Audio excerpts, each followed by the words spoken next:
One people are there. So last lecture we had covered up the first two side solving methods, that is Marpas and long by Cron.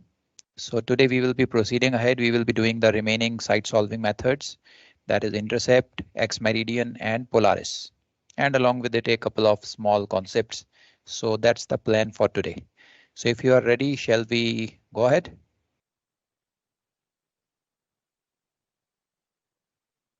Yes, sir. Sir एक doubt था. बोलो जी. One of the questions we did, where we have to subtract minus 30 minutes, right? That was for upper limb, no? In total correction of moon, you subtract 30 minutes. That is only for upper limb observations. Lower limb रहेगा तो कुछ नहीं करना है ना? No, nothing. Okay, sir. That's all. Thank you. Sir एक doubt मुझे भी था. सर एक डाउट है sir. Sir, if you check the 13th April, this one. Sorry. Sir, sorry. Page number 89, 27, 28, 29th April, Nautical Almanac. हमारा general trend ये होता है सर डेक्लेरेशन का वो लगाने के लिए कि अगर डेक्लेरेशन बढ़ रहा है, we are observing the d value from here and we are adding that this thing. If it is reducing, then we are subtracting. But sir 27 अप्रैल को सर अगर आप 27 अप्रैल से देखें नीचे तो वो साउथ से नॉर्थ चेंज हो रहा है सर मून का डेक्लिनेशन. तो सर हम इस केस में क्या करें? फॉर एग्जांपल अगर डेट 28 अप्रैल को 12 आवर और 13 आवर का आप देखेंगे तो एक डेक्लिनेशन साउथ है, एक नॉर्थ है. तो इसमें सर ओके बेटा, okay just tell me one thing कि जिस आवर के लिए आप देख रहे हो उस आवर की डेक्लिनेशन की वैल्यू क्या है? उस आवर की वैल्यू थी sir south 1 degree 26 minutes. 1 degree 26 minute south. और नेक्स्ट आवर की वैल्यू क्या है बेटा?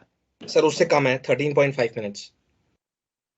So obviously D will be negative here. Okay ठीक है सर. अब ऐसा कोई केस बन जाए सर जिसमें 12th आवर में डेक्लेरेशन है साउथ 0 डिग्री 11.1 मिनट और 13th आवर में है नॉर्थ 0 डिग्री 1.4 मिनट. तो इसमें मैं क्या लूंगा सर? No problem. आप डी करेक्शन का इंक्रीमेंट देखो.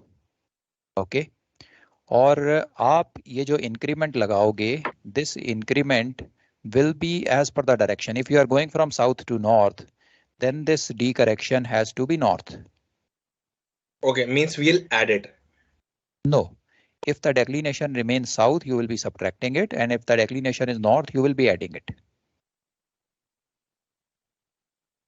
Okay. जैसे अभी से 4 घंटे पहले जब डेक्लेरेशन घट रहा था 26 से 13 हुआ तो हमने सब्ट्रैक्ट किया. नो बेटा, आप सबसे पहले तो डी का इंक्रीमेंट चेक करो कितना आता है. Right, you will get the value 0.1, 0.2, 0.3. आपके पास इंक्रीमेंट की वैल्यू आ गई. अब ये जो इंक्रीमेंट है, if you are going from south to north, this increment is north. Okay, अगर आपकी आवरली डेक्लिनेशन साउथ है तो आप उसमें ये नॉर्थ जो इंक्रीमेंट है उसे अप्लाई कर दो. So from south you apply that much increment north and you will get your declination value. Understood sir. Okay got it. अगर फिर भी डाउट हो तो कोई भी एल्मनैक में जहां भी आपको डाउट आ रहा है, just share those values on the group. I'll tell you how it is to be done. I will do it right away sir. Okay बेटा. We can continue the class. My doubt is finished. D correction ये sir एक छोटा सा doubt मेरा भी है. वो solve problem बना रहे थे कैप्टन सुब्रमण्यम बुक से सर, मून का लैटिट्यूड बाय मेरिडियन एल्टीट्यूड. उसमें सर एल्मेनेक में डी करेक्शन ऊपर से नीचे बढ़ रहा है, पर सर ने माइनस कर रखा है डी करेक्शन को. आपको मैं स्क्रीनशॉट भेज देता हूं सर ग्रुप पे. ओके बेटा, मैं अभी इसको चेक नहीं करूंगा. I will be checking it after the class and I will put my remarks there. Okay sir. आप स्क्रीनशॉट डाल दो व्हाट्सएप. ये लॉन्गिट्यूड बाय क्रोनोमीटर वाला जो मेथड है ना सर, ये फॉर्मूला लगाने के बाद जब पी की वैल्यू आ जाएगी ना हमारे पास, तो सर ये कैसे मालूम चलेगा कि पी की जो वैल्यू है we have to be minus from 360 और we have to be add?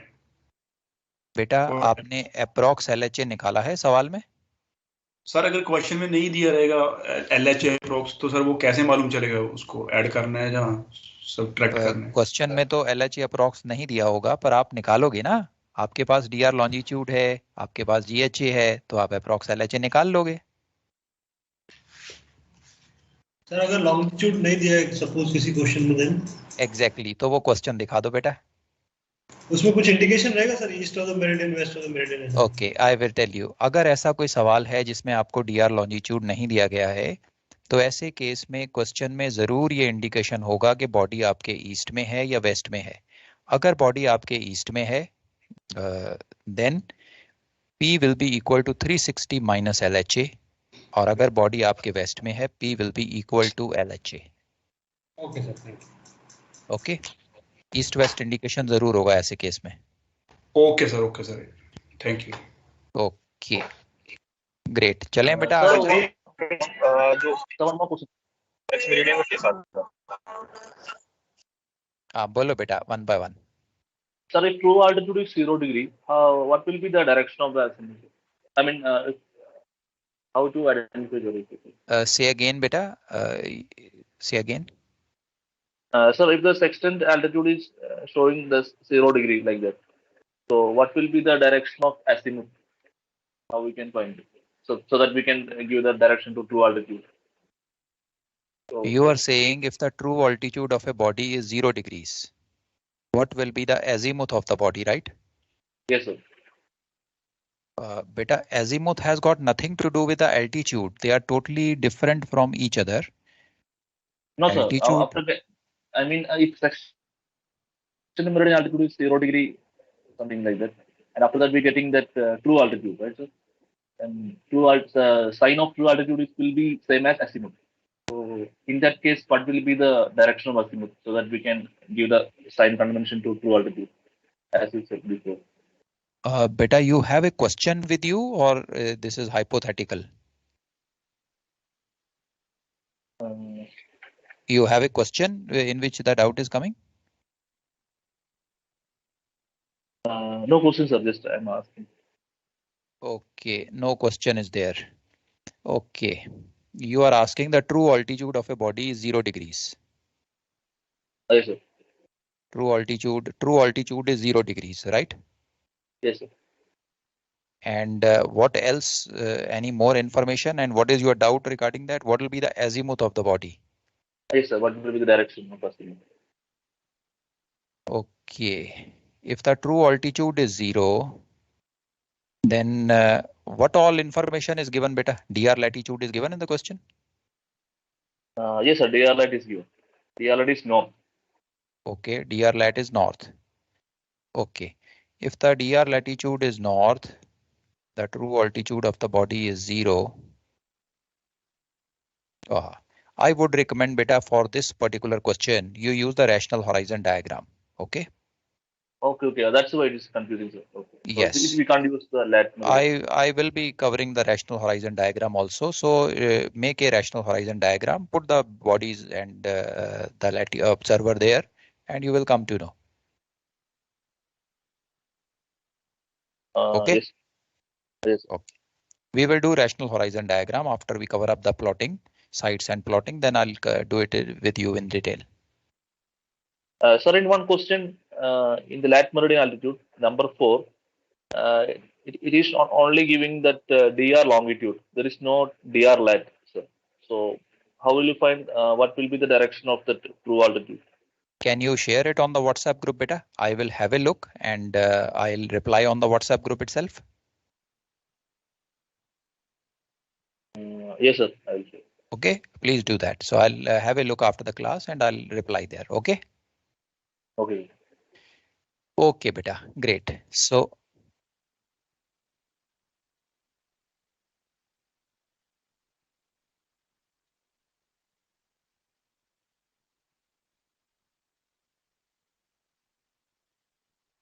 it comes in use if the question tells you that it was a inferior meridian passage. I will do that when we go to circumpolar bodies. So I'll tell you what is lower Marpas then.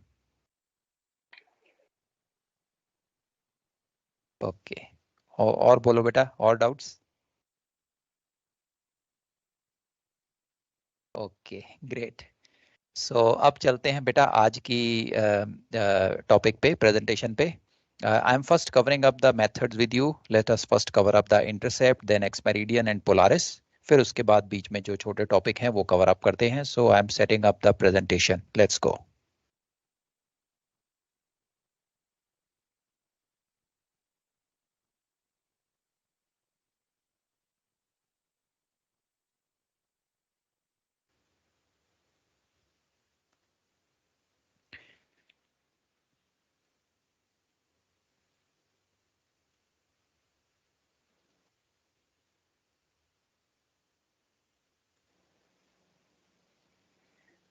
Let's move on to the third method of side solving now. The first one was Marpas, second was longitude by chronometer, and the third one which we have is the intercept method. The intercept method is interchangeable with the long by chron. In any situation where longitude by chronometer method can be used, the intercept method also can be used in place of long by chron. So at any time before the meridian passage of the body or after the meridian passage of the body, we can use this intercept method and find out the position line. Now let's see the procedure to solve a intercept question. We will see the information provided and how do we proceed ahead, what is the formula, and how do we obtain the PL and its direction. Now the information provided in these questions is exactly similar to what was provided in longitude by chronometer. So the information is they will give you the date and time. The time could be GMT, which is given in most of the question nowadays, or could be chronometer. In case of chronometer, there could be a chronometer ambiguity, which is resolved using the AM/PM indication given in the question. The second set of information is the sextant altitude, and along with it they provide us with the index error of the instrument of the sextant and the height of eye of the observer, which is required for dip correction. And the third set of information was the DR position, the DR latitude as well as the DR longitude. So if you see, the information provided to us is exactly similar to what was in longitude by chronometer. So let's see the method also. The method is also quite similar. First of all, we enter into the almanac to get the information regarding the celestial body. We find out the hourly GHA from the daily page, the date page. Hourly GHA is obtained. We get the increment from the increment table, increment for the given minutes and seconds of the time. Then we pick up the V correction. V correction is required for planets and moon. So the hourly value of V correction is picked up from the daily page and its increment is taken from the increment table. Once all these three are combined, we obtain the accurate GHA of the body for that particular instant of time. Now once the GHA is obtained, we also have the DR longitude known to us. We apply the DR longitude and we get the LHA of the body. From the LHA, we can easily obtain angle P of the body. P will be equal to LHA if LHA is less than 180. And P will be equal to 360 minus LHA if it is greater than 180. The second item which is given in the almanac is the declination of the body. So we get the hourly declination from the daily page. We apply the D correction. D correction is given, hourly figure is given on the daily page. We get the increment from the increment table. And after applying it, we get the correct declination of the body. So this is the first step in which we get the GHA of the body, the LHA, angle P, as well as the declination of the body. Now in the second step, we have the sextant altitude. We apply the index error. If it is on, we put it off. If it is off, we put it on. Then we apply the height of eye with the dip correction. Go ahead बेटा. Sir ये जो LHA आएगा अभी LHA approx नहीं आएगा क्या? बेटा इसमें हम और कोई LHA नहीं निकालेंगे, so no need to write approx here. तो सर उस वाले में DR long के साथ जब निकाल रहे थे तो LHA अप्रॉक्स आ रहा था. That's right, because we were finding the accurate LHA also. If you want to write approx here, no issues, you can write. Okay sir, यही LHA यूज करेंगे हम, जहाँ यूज करेंगे. That's right beta, no other LHA will be found in this question. Long by chron में we were finding two LHAs. One was the approx LHA using DR long. Second one was the LHA, which we were finding with the value of P obtained from the formula. So just to distinguish, we had given it a name. So here we do not have any other LHA. So this is the only LHA which we have and which we'll be using. Okay, sir. Okay. Okay. So dip correction is always negative. And once we apply these two corrections, we get the apparent altitude of the body. And to this apparent altitude, we apply the total correction and we get the true altitude of the body. Up to here, the method is exactly same as long by Cron. Now comes the difference. From this true altitude, we obtain the true zenith distance of the body. We know the true zenith distance is equal to 90 minus true altitude. So we get the true zenith distance of the body. Once these items are obtained, we are now ready to go into the intercept formula. So let's see the intercept formula now.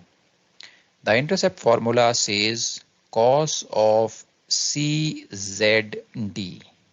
that is calculated zenith distance, is equal to cos of P multiplied by cos of latitude multiplied by cos of declination plus minus sine of latitude into sine of declination.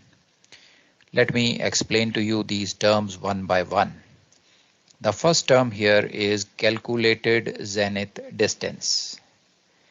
Till now we have seen three types or three different zenith distances. One was the true zenith distance. Second was the MZD, meridional zenith distance. And this is the third one now, CZD, that is the calculated zenith distance. Now, what is the difference between all these three? The true zenith distance is what is obtained from the true altitude, which is obtained from a site, from an observation. So if you get the true altitude and you use it to get the true zenith distance from a observation, from a site, observation which you have taken yourself, that is known as true zenith distance. Why it is called as true zenith distance? Because there is no scope of any error or inaccuracy in that zenith distance. The second one is MZD, meridional zenith distance. If we get this true zenith distance at the time of meridian passage, marpass, just to differentiate it from a normal zenith distance, it is named as MZD. So MZD is nothing but the true zenith distance at the time of marpass or at the time of meridian passage of the body. Now coming on to the calculated zenith distance. Now TZD and MZD were both obtained with observations. We used the sextant, and from the sextant we obtained the true altitude of the body, and that was used to get the TZD or MZD. Now there is a way with which the zenith distance of the body can be found out without an observation. That is by using the formula. Now this intercept formula which you see is basically the formula to calculate the zenith distance of any particular body. Just to give you an example, if I tell you to calculate the zenith distance of the sun for tomorrow, if I want you to calculate the zenith distance of the sun for tomorrow, what will be the zenith distance at this particular time tomorrow? So you obviously cannot find it out with observation. It has not yet happened. With observation, you can only find it in real time. But if you want to calculate it for the future, it can be done using this particular formula, the intercept formula. So when we use the formula to calculate the zenith distance of a body, it is known as CZD. The C standing for calculated tells us that this zenith distance has been obtained using the formula and it is not from a sight or observation. So cos of CZT, that is the calculated zenith distance, is equal to cos of P. P is the angle P of the PZX triangle into cos of latitude. The latitude used here is the DR latitude, that is what we have, into cos of declination. The declination of the body has been obtained from the almanac, plus minus. Again, you see two signs here in the formula. The same fundamental is used, what we used in long bicron. That is, upper sign is used when the following terms are of the same names. There are two following terms. One is latitude, another is declination. So if lat and dec are of the same name, we will be using the upper sign, which in this case is plus. And the lower sign is used when latitude and declination are of the opposite names or different names. So be careful, in the long bicron formula, the minus sign was on top, and in the intercept formula, the plus sign is on top. So latitude again is known to us. The DR position is available in the question. The declination has been obtained from the almanac. So you see the right hand side, all the terms are available to us. P is known, we calculated P from LHA. Latitude is known, declination is known, lat and dec. So once you put all these values in the calculator with a single step calculation, you will be able to find out what is the calculated zenith distance of the body. So this is the intercept formula, a very important one. It should be memorized and you should make sure that you do not make any mistakes in the formula. Now once CZD is found, what we do is we get the difference between TZD, that is the true zenith distance, and CZT, the calculated zenith distance.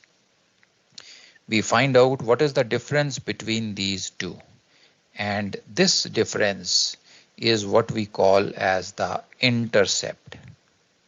So intercept is nothing but the difference between the true zenith distance and the calculated zenith distance. Now once the intercept is obtained, we have to name the intercept. It is named in two ways. Either it can be towards the body or it can be away from the body. So towards the body or away from the body. Now what decides whether it will be towards or away? Now for that we use a shortcut method, a naming method, which is known as TTT. TTT, this is just a simple way or technique to memorize how the intercept is named. In the later slides, I will tell you what is the concept behind it. But as far as the solving of the practical question is concerned, you should be using this TTT, which is very quick and easy. And it tells us what will be the name of the intercept. What does the TTT means? First T stands for true. That means the true zenith distance. Second T stands for tiny. Tiny means smaller. And the third T stands for towards. So true, tiny, towards. That means if the true zenith distance is tiny, tiny means smaller than the calculated zenith distance, the intercept will be towards, and vice versa. So if the true zenith distance is tiny, intercept will be towards. If the true zenith distance is not tiny, the intercept will be away. So this is how we name the intercept. Naming is required to plot the position line. Later on, when I show you the diagram, it will become clear to you how is the naming used in plotting the PL. So once we obtain the intercept, the next step in the calculation is to obtain the direction of the position line. And as we know that in celestial navigation, the direction of the PL is always perpendicular to the azimuth of the body. So we find the azimuth of the body now in the next step. Azimuth is found using the same ABC method. A is equal to tangent latitude upon tangent P, named opposite to latitude if P is less than 90, and named same as latitude if P is greater than 90. Then B is equal to tangent declination upon sine of P, named same as declination. And once these are obtained, combining them together, A plus minus B or B plus minus A will give you the value of C, which is used in this formula. Tan azimuth is equal to 1 by C into cos latitude, giving you the azimuth of the body. Once the azimuth is obtained, the position line is perpendicular to the azimuth of the body. So these are the two items which we require. One is the direction of the PL. This is what we require. And second is the intercept. So once we have these two known to us, we are able to plot this position line on the chart or on our answer sheet in a plotting question. And the question is solved. Now this formula also, the cos CZD is equal to cos P cos lat cos tech plus minus sine of latitude sine of declination, is basically, if you look at it carefully, it is basically the same formula which we used in long bicron. Only some of the terms has been shifted from right hand side to left hand side and vice versa. Otherwise it is exactly the same formula, and it has been derived from the cosine formula only. So this was the full procedure of the intercept method, and once these two items are known, we are all set to plot the position line.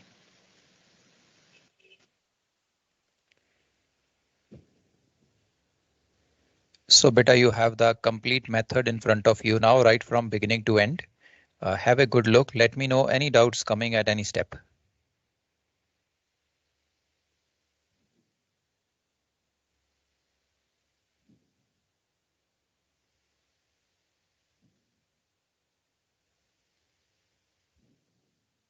Sir, can you show in drawings, sir, please?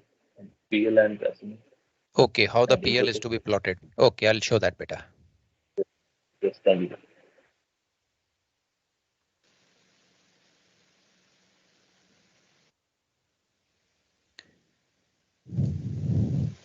Let's now see, once the direction and the intercept is obtained, how do we plot the PL?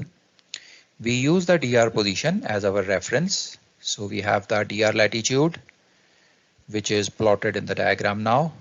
We have the DR longitude, which is plotted as a vertical line.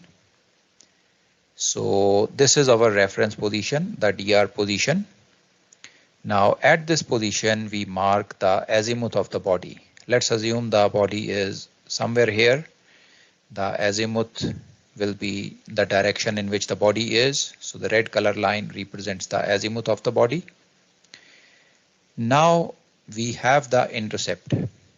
Let's assume we have intercept equal to 3 miles towards. So what that basically means is, from the DR position, we go towards the body. And how much distance we go? We move a distance equal to the intercept, that is 3 miles. So from the DR position, you go towards the body a distance which is equal to the intercept.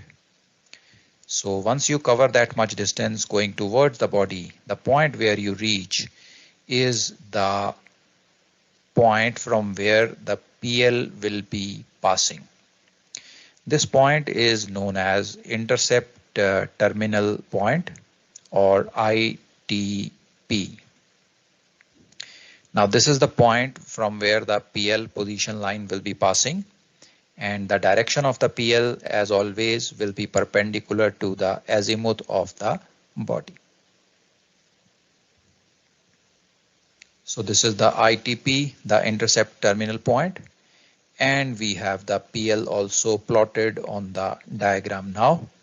The green line with double arrows marked on both the ends is our position line. Now whenever we plot a position line on the chart or on our diagram on our plot, we always indicate it by making arrows on both the sides, representing that this line is not contained to what has been drawn.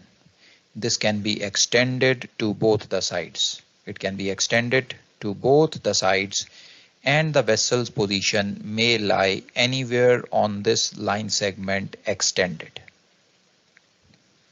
So this is the intercept plot.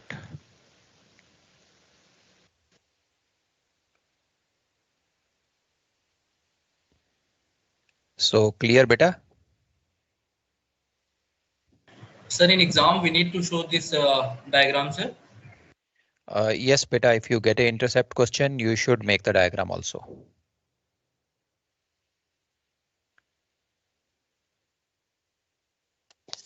Sir Go ahead, beta. Sir कुछ question है sir, जैसे नवंबर 22 में question है sir, उसमें ये नहीं दिया कि कैसे सोल्व करना है, बस पूछा है डायरेक्शन ऑफ पीएल. तो सर उसमें लॉन्ग बाय क्रोन से करें या सर इंटरसेप्ट से करें sir? I will tell you, beta. Let me first cover the side solving methods. I'll tell you what is to be done if the method is not given in the question. Okay sir, क्योंकि sir P की value different आ रही है दोनों में, मैंने दो से solve किया सर, दोनों मेथड से. No problem. I'll tell you what is to be done. So we have a specific sequence which needs to be followed. So let me cover up the Polaris part, and then once we are covered, then I'll tell you. Okay, sir. Okay. Great. So shall we move ahead, beta?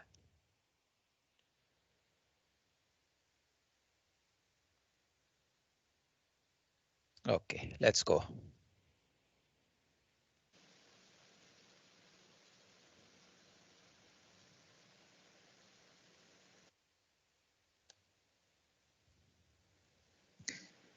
Now, one important concept which I would like to clarify is the comparison between the intercept method and the long by Cron method. Now, I told you that wherever we use the longitude by chronometer method, it is possible to use the intercept method also. Now, it should be clear in your mind that whichever method you use, whether you use long by Cron or you use intercept, in both the cases, the position line what you are going to obtain will be the same. There will be no difference between the position line. It will be the same. Because of a concept, the concept is that from a single celestial body at a particular time, irrespective of whichever method we use, we can obtain only one single position line. So from a single celestial body at any particular time, we can obtain only a single PL. If we want two position lines, two different position lines, either we have to use two different bodies, or if we are not having any other body, let us say during daytime, we don't have any other body. At the time of twilight, we have a lot of stars which are available to us. So you can pick up two different bodies to get two PLs. Why we are interested in two PLs? Because two PLs are required to fix the vessel's position. A single PL is not going to fix the vessel's position. So in twilight, a lot of stars are available. We have access to many celestial bodies. but during daytime it is possible only the sun may be there. Now in that case, if we have only one single celestial body and you want to obtain 2 PLs, the only option is to stagger the observation. You take one observation at a particular time, wait for some time for the body to move, and then after some time you take another observation. That is known as a staggered observation, and you will get 2 different PLs. But at a single time from a single body, we can obtain only a single PL, irrespective of the method which we use. Now, how is that possible? We had different formula for intercept and for long by Cron. How both of them can give us the same PL? Let's try to understand using this diagram. Now, this horizontal line which you see is the DR latitude, labeled here as DR lat. This vertical line which I am highlighting right now with the laser pointer is the DR longitude. And the delta position which you see here is the DR position. Now there is one more longitude which is given here, highlighted by the laser pointer now. This is the observed longitude. Let's assume we solved a particular question and this is the observed longitude what we obtained. Now using the long by Cron method, we know that the PL is going to pass from DR lat and observe long, that is point Bravo.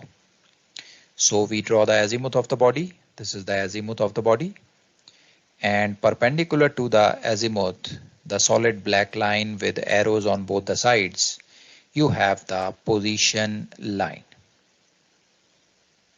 So this was using the long by Cron method. Now if the duty officer had used the intercept method in this particular case, what would have happened is, now for intercept method, the reference position is the DR position. So we will have to start from position D, delta. Now from this delta position, you will have to first plot the intercept. In this case, the intercept is away. So you have the azimuth of the body plotted here. The intercept is away, so you go from the DR position away from the body. The body is in this side, so you go away from the body a distance equal to the intercept, and the ITP which you are going to get will be this point Papa. And this ITP will lie exactly on the long by Cron PL. So from this ITP, if you draw a line perpendicular to the azimuth of the body, you will get the PL again. And you will observe that from both these methods, whether it is long by Cron or the intercept method, the position line obtained will always be same. We cannot have 2 position lines from a single body at a single time by using 2 different methods, intercept and long by Cron. That's not possible. So this is the concept or comparison of longitude by chronometer and the intercept method.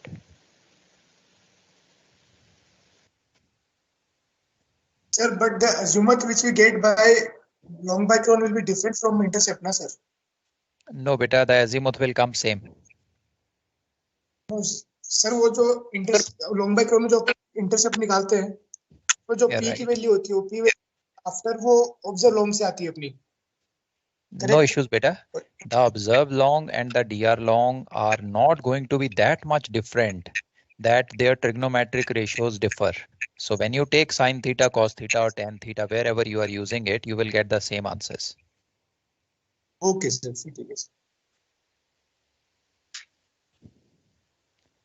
So that position P will be a fix, right? No beta, we are only obtaining one single position line, whichever method we are using here, long by Cron or intercept.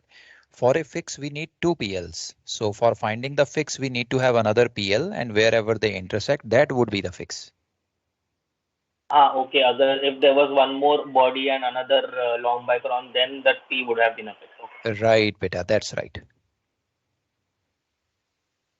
Sir, what were you saying about the staggered? If there were position line with 2 timings, right?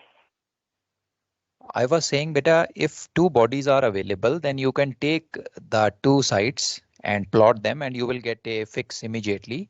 But if two bodies are not available, then only one body is available, let us say during daytime. You take one side, then wait for some time, 1 hour, 2 hours, 3 hours, so that the body moves in the sky. Then you take another PL and those PLs will be different and they can be combined to get a position. That's called a staggered observation. Okay, perfect. Understand. Thank you. Okay, beta. Great. So shall we move ahead now? Yes, sir. Very good. Let's go.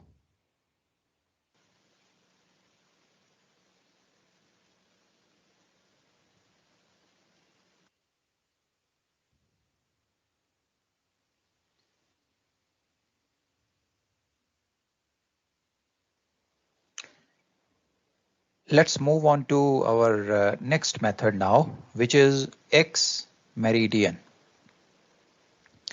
Now, first of all, the meaning of this method, X basically means close. So X meridian basically means that the body is close to the meridian. It could be east of the meridian or west of the meridian, but it is close to the meridian. Now, practically, this X meridian method is not used nowadays. It has almost lost its practical relevance because we have other methods which are available which can be utilized in place of X meridian, like intercept. Intercept can be used in these situations where X meridian is used, and it does not have any restrictions also. X meridian method has some restrictions. It can be only used for a particular amount of time or for a period of time. So we have the better method available to us now, and nowadays we use that. But theoretically, yes, sometimes questions based on X meridian, they drop in the papers. So we should be familiar with the working out of the X meridian site. Let's now go into the method. I will also explain to you the relevance, practical relevance of X meridian, how it is practically actually taken on board, and its comparison to intercept. So for that, let's first understand the procedure of how X meridian method is solved. Let's see the information which is provided to us in the question. They will provide us the date and time. The time could be GMT or chronometer. In case of chronometer, there could be a 12-hour ambiguity, which will be resolved using the AM/PM indication given in the question. The second set of information is they will tell us that the body is close to the meridian or the body is near the meridian. Along with it, we will have the sextant altitude of the body, and as usual, the index error, the error of the instrument, the sextant, and the height of eye provided to us for dip correction. And we will also have the DR position given in these questions. This is the information which is provided, almost similar to what was there in long by Cron or intercept, with only one addition, that a indication is given that the body is close to the meridian or near the meridian. Now, as far as our exam questions are concerned, wherever this indication is given, body is close to the meridian or near the meridian, the paper setter wants you to attempt this question using the X meridian method. So this is the intimation provided to us to denote that X meridian is to be used in these questions. So let's go into the procedure now. The first step is similar to what we have already done. We obtain the almanac information of the body. We get the hourly GHA, apply the increment, apply the V correction increment if required in case of planets and moon, and we get the accurate GHA of the body. We have the dr longitude available to us, and once applied to the accurate GHA, we get the LHA of the body, and this LHA gives us angle P. Now we obtain the hourly declination from the day page. We get the value of hourly decorrection. We check its increment from the increment table, apply it, and that gives us the correct declination, the accurate declination of the body. So this is the first step. Now in the second step, we correct the altitude of the body. The sextant altitude, we apply the index error. If it is on, it is put off, that means negative. If it is off, it is put on, that means positive. Then we apply the dip correction from the height of I, which is provided to us in the questions. And once these two are applied, we get the apparent altitude of the body. Now to this apparent altitude, we apply the total correction, and this gives us the true altitude of the body. Once true altitude is obtained, we can get the true zenith distance of the body, which is 90 minus true altitude. So once you have calculated up to here, you are ready to go into the intercept formula. Let's see the intercept formula. Intercept formula is cos of mzt is equal to cos of tzt plus 1 minus cos p into cos of latitude into cos of declination. Now let us understand the terms one by one. The first term which you see is the meridional zenith distance, that is the mzd. Now before I explain the remaining part, let me explain to you a little bit the relevance of X meridian. I told you that nowadays it is practically redundant, but in the olden days the X meridian method was in use. It was helpful to us, and the reason for that was that at the time of meridian passage, if there is any reason, cause or interruption because of which a Marpas site cannot be obtained. It could be that it was raining at the time of meridian passage, or the sun or the celestial body was covered with clouds. You could not take a site at that particular instant. Now Marpas is an instant. So if you miss that instant, then the meridian passage site is not possible. It happens only once in a day for the sun at the noon time. So if you miss that instant, the Marpas site cannot be obtained. Now it was very important in the olden days to get a Marpas site, because our passage calculation, which is also known as day's work, the passage calculation or day's work was based on the noon position, the Marpas position, and we used to calculate the distance traveled, distance made good, engine speed, all these things, the distance remaining, what is the fuel. A noon report was prepared every noon, giving a full summary of the passage for the last one day, and it was sent to all the concerned parties, the owners, the managers, the charterers, all these parties. So if you missed the Marpas site, the day's work calculation will get affected. Nowadays we are not bothered because we are getting a real-time position from GPS, and the day's work can be easily calculated from 1200 to 1200. Whether you take a site or not, whether there are clouds or not, whether there is rain or not. But at the olden times, when GPS satellite positions fixing was not there, this was the only method with which the day's work could be calculated. So in case a Marpas site was missed, the only other option available to us to get the MZD, see the Marpas site gave us the MZD, meridional zenith distance. Then this MZD was combined with declination to get the observed latitude. So we wanted a way to get the meridional zenith distance in case the Marpas site was missed. And this is why the X meridian method was used. So we can calculate the MZD, though it is not a Marpas site, it is taken before or after meridian passage. It is not a Marpas site, but still using this we can calculate the MZD, and this MZD can be combined with declination in the same way as was done in a Marpas observation to get the observed latitude. So that was the whole purpose of X meridian. So cos of MZD is equal to cos of TZD, that is the true zenith distance. It has been calculated already from the true altitude of the body, plus 1 minus cos of P. P is available to us. We had calculated the LHA, which gave us the value of P, into cos of latitude into cos of declination. The latitude used is the DR latitude. The declination is available from the almanac. So all the terms on the right hand side are available to us.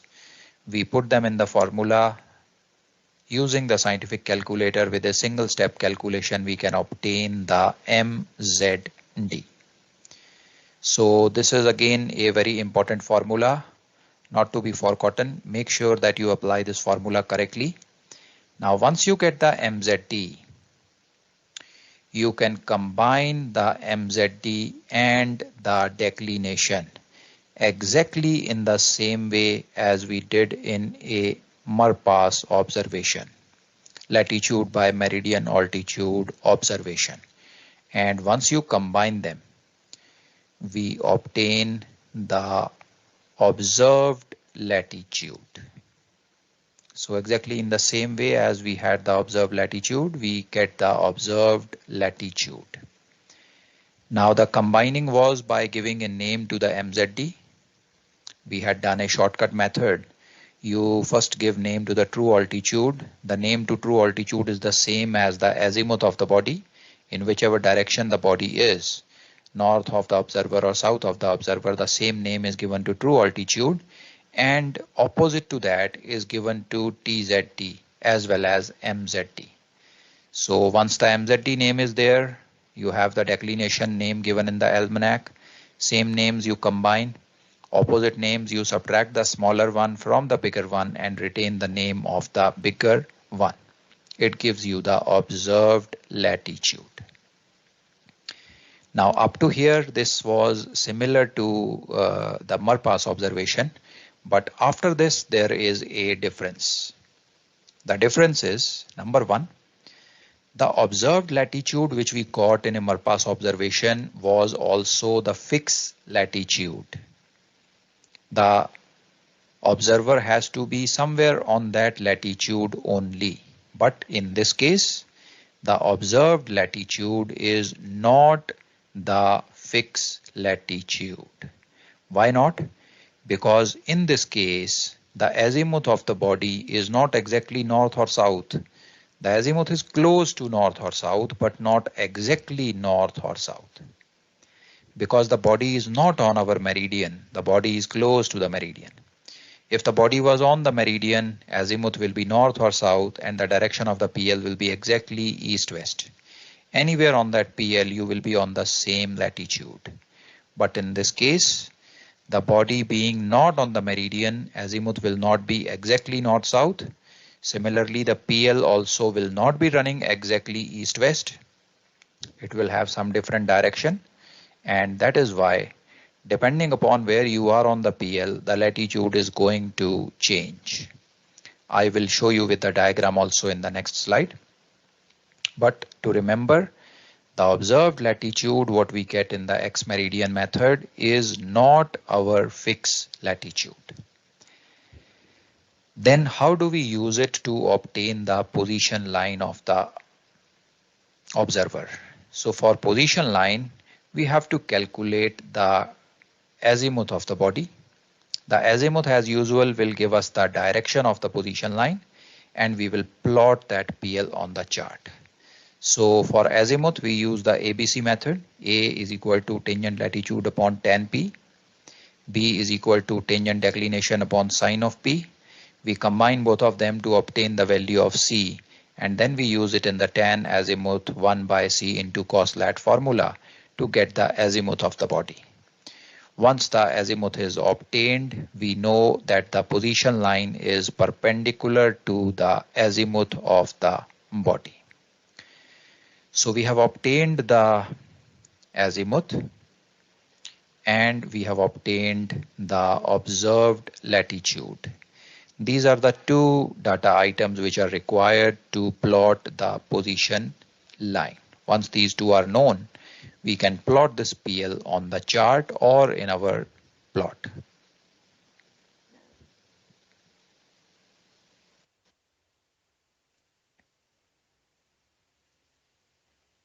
So beta, you have the complete method now, right from beginning to end. So let me know any doubts coming in.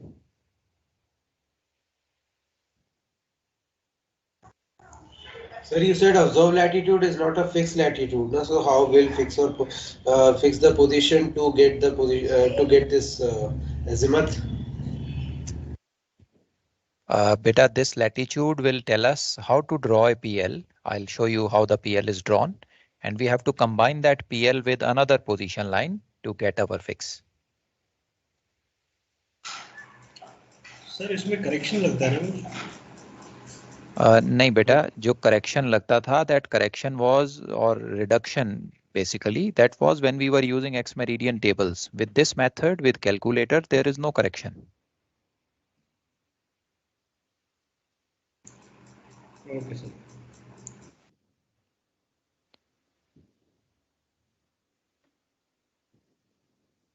So चलें बेटा, PL plot करें? Yes, sir. Very good. Let's go.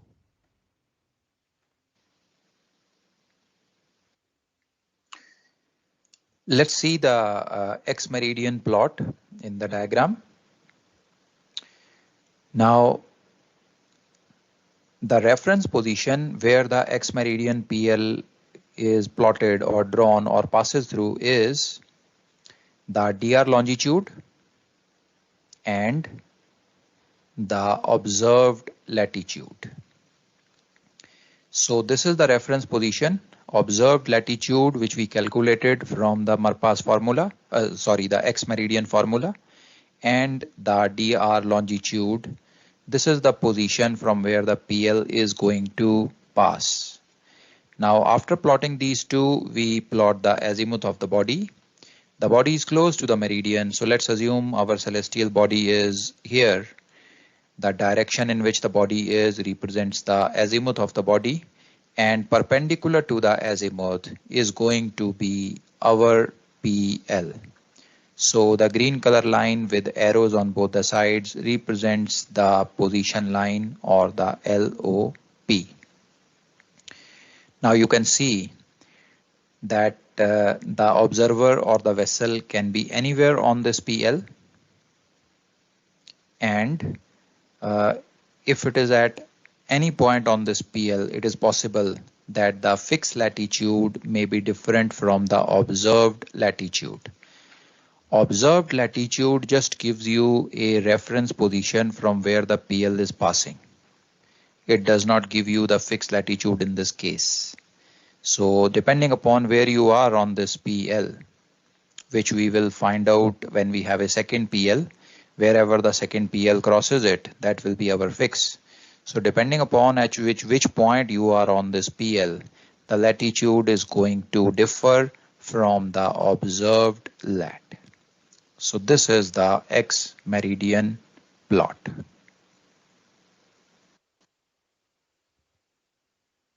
So I hope it is clear now, beta.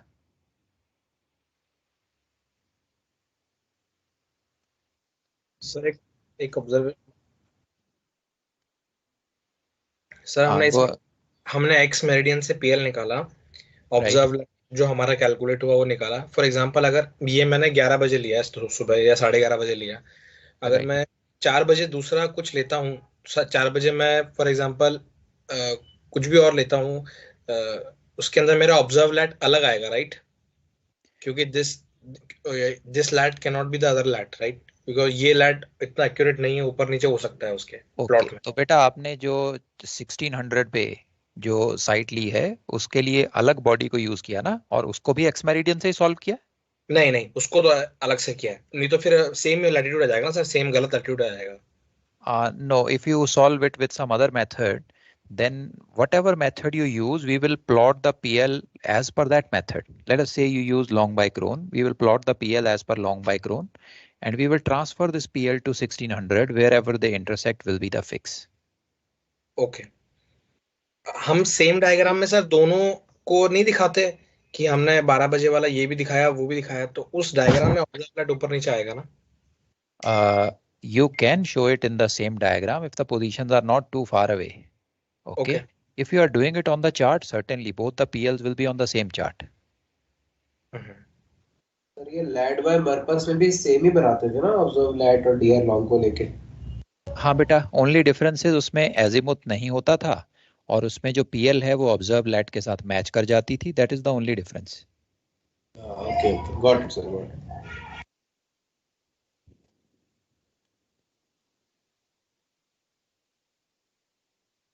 Okay बेटा, अभी बताता हूँ. I'll tell you now. Let me explain that. Let me show you.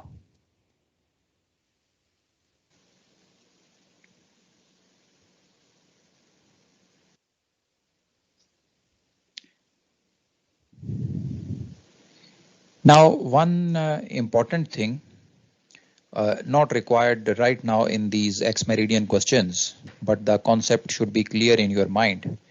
It will be used in star identification question. The concept is used in star suitable for site questions, and may also be asked to you in orals. Now, I told you that this X meridian method is used when the body is close to the meridian. Now, the next doubt which comes to the mind is, how close is close? Somebody could feel if the azimuth of the body is 355, it is close. And somebody would say, no, it's gone far away. The Marpas azimuth should be 000 or 360, it's at 355, it is too much. So how close is close? Or in other words, what decides whether a body can be observed and the site can be solved using the X meridian method at a particular time or not? Now, I also told you that this X meridian method has some restrictions as compared to the intercept method. Intercept method does not have any restrictions at all. It can be used at any time other than the Marpas. The X meridian method, on the other hand, has some restriction. It can be used only for a certain period of time. To give you an example, let us say if the meridian passage of the sun was at 1200. Now, for using X meridian, there is a particular band of time, a period of time in which it can be used. Just to give you an example, if that band or period is 15 minutes, so 15 minutes before Marpas and 15 minutes after Marpas, that is the period in which X meridian can be used.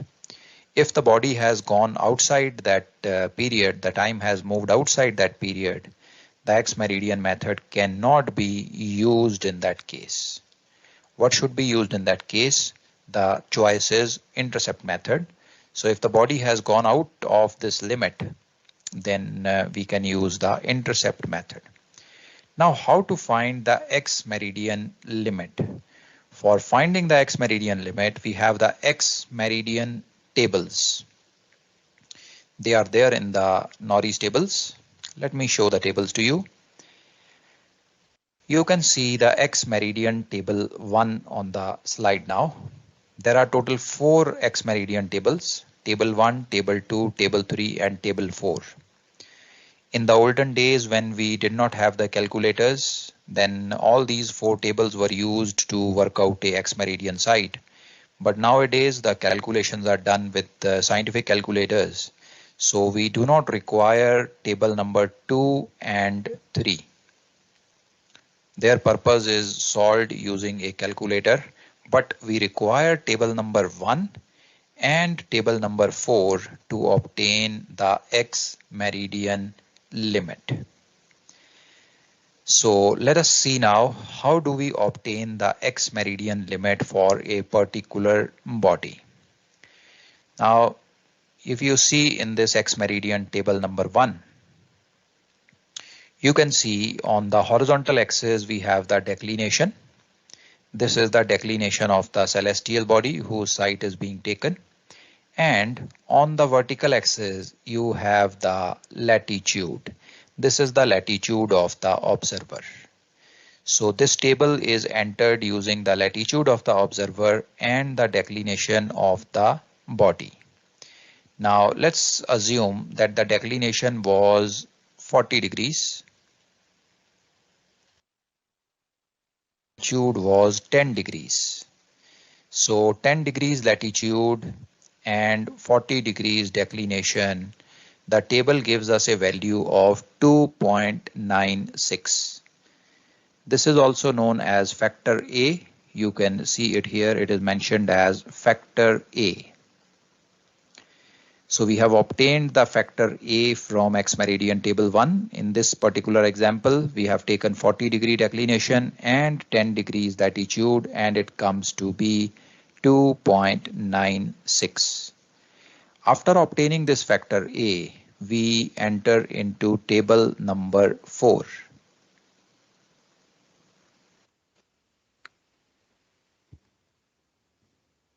So up to here, okay, beta? Shall I move to table 4? Sir, in table 1, it does not mention the direction of, is it north latitude or north declination? Is it irrespective of that?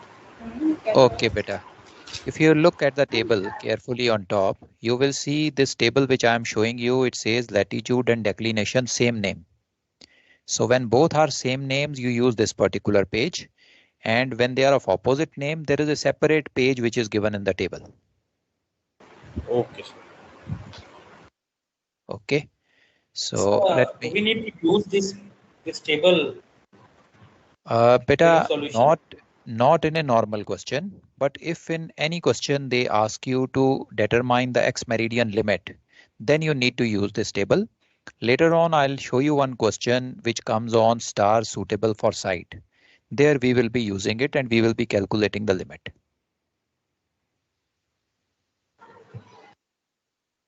So this limit is in time, minutes, correct? Like No, 2.8, that is 2.8. नहीं बेटा, अभी minute नहीं मिले हैं, अभी सिर्फ factor A मिला है. I'll show you from factor A how the minutes are obtained. Okay. इसमें इंटरपोलेट करना पड़ेगा sir for now. I'll tell you beta. We have got a factor A of 2.96 from here. Let's go to table 4 now.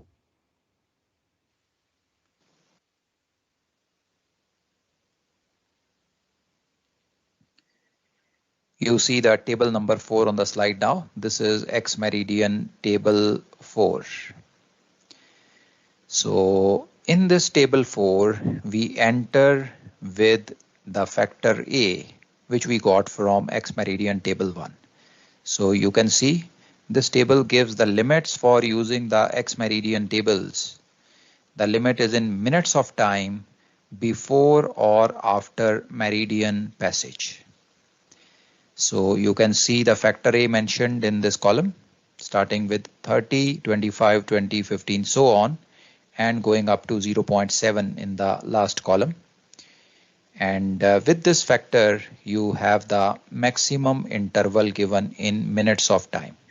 So let's try to find out the limit for our example. We had the factor A as 2.96. So you see it starts with 30, 15, 10, 7, go in the next column, 6, 5, 4, 3.5, 3, 2.8. Now the value which we have nearest to our value was 2.96. The nearest one which we have here is 3.0. So 3.0 gives us a limit of 32. This basically means 32 minutes before or after meridian passage. So it tells us that 32 minutes before Marpas and 32 minutes after Marpas is the time period in which the Marpas method, the X meridian method, can be used. So if our Marpas was at 1200 hours, 32 minutes before, that's 11:28 and up to 12:32. From 11:28 to 12:32, the meridian passage, the X meridian method can be used for obtaining a position line. If the time has gone outside this window, let us see, it is 12:33 now. So it has gone outside the X meridian limit. This is known as X meridian limit, in short also known as EML. If the body or time has gone outside the X meridian limit, then this method is not recommended. This method will give us substantial errors. It is not recommended and we should not be using this method then. In this case, we should be using, if the body has gone outside the X meridian limit, we should be using the intercept method instead. So this is how we determine what is the X meridian limit for a particular body and for a particular observer. Okay, sir, one doubt. Bolo beta.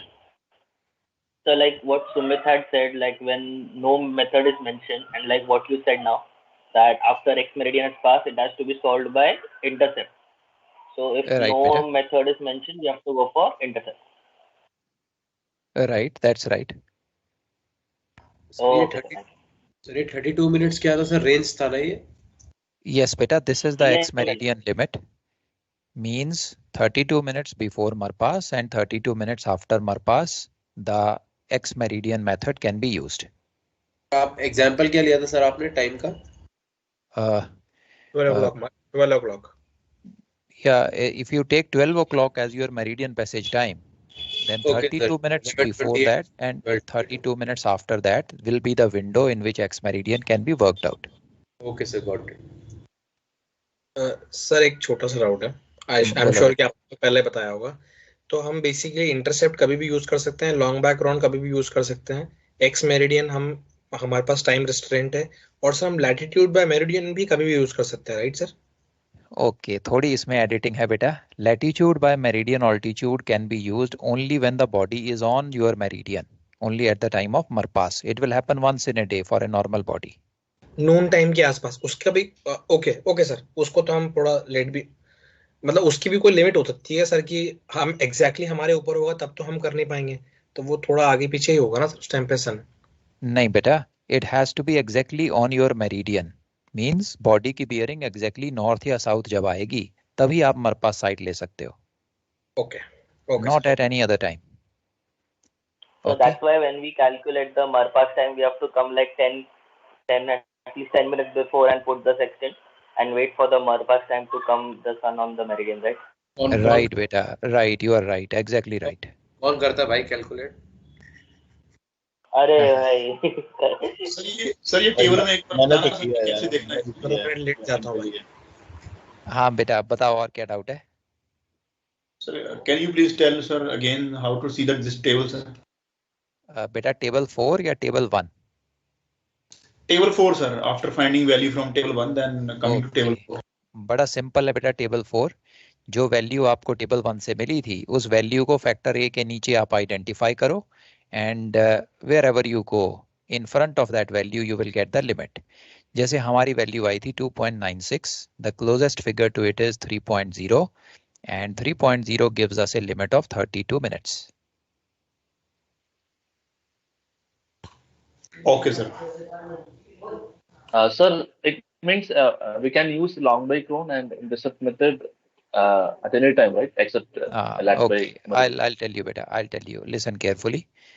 First, coming to Marpas method. Marpas method is only used when the body is on our meridian, which happens once in 24 hours for a normal body. Coming to second method, longitude by chronometer, can be used anytime with one restriction. Long by chron is not recommended when the body is close to the meridian. Long by chron is not recommended when the body is close to the meridian. Other than that, it can be used anytime. Coming to third method, intercept. Intercept has no restriction. You can use it any time of your choice. Method number 4, X meridian method. X meridian method can be used only within the X meridian limit. And method number 5, Polaris. Polaris also can be used at any time, provided Polaris is visible to you. This is the summary. Sir, it means we can also use intercept method, right? When the body is exactly on our meridian. Certainly, beta. On your meridian, using intercept will be of no use, because when the body is on the meridian, only method which you use is Marpas. Okay, sir. That is the reason they came out with Marpas, because we can't use intercept at that. Aha. Okay, that's right. So बेटा मैंने ये table जो है ये वही table है जो हमने मेरिडियनल पार्ट्स के लिए यूज किया था. मैंने वो सिलेक्टेड पेजेस आपको फिर से भेज दिए हैं ग्रुप पे. So you have this ex meridian table there in those pages, right? Sir, just one small doubt. Like this example what you have taken where latitude and declination are same. So when latitude and declination are different, ज़्यादा difference नहीं है ना sir? नहीं बेटा, आप देखोगे table 1 में there are separate pages for same name and opposite name. If you want, you can just scroll now itself. So whichever applies to you in a particular question, you will go to that part of the table. Polaris का क्या मतलब sir? When the Polaris is visible to us, no? Yes, that's right, beta. That's right.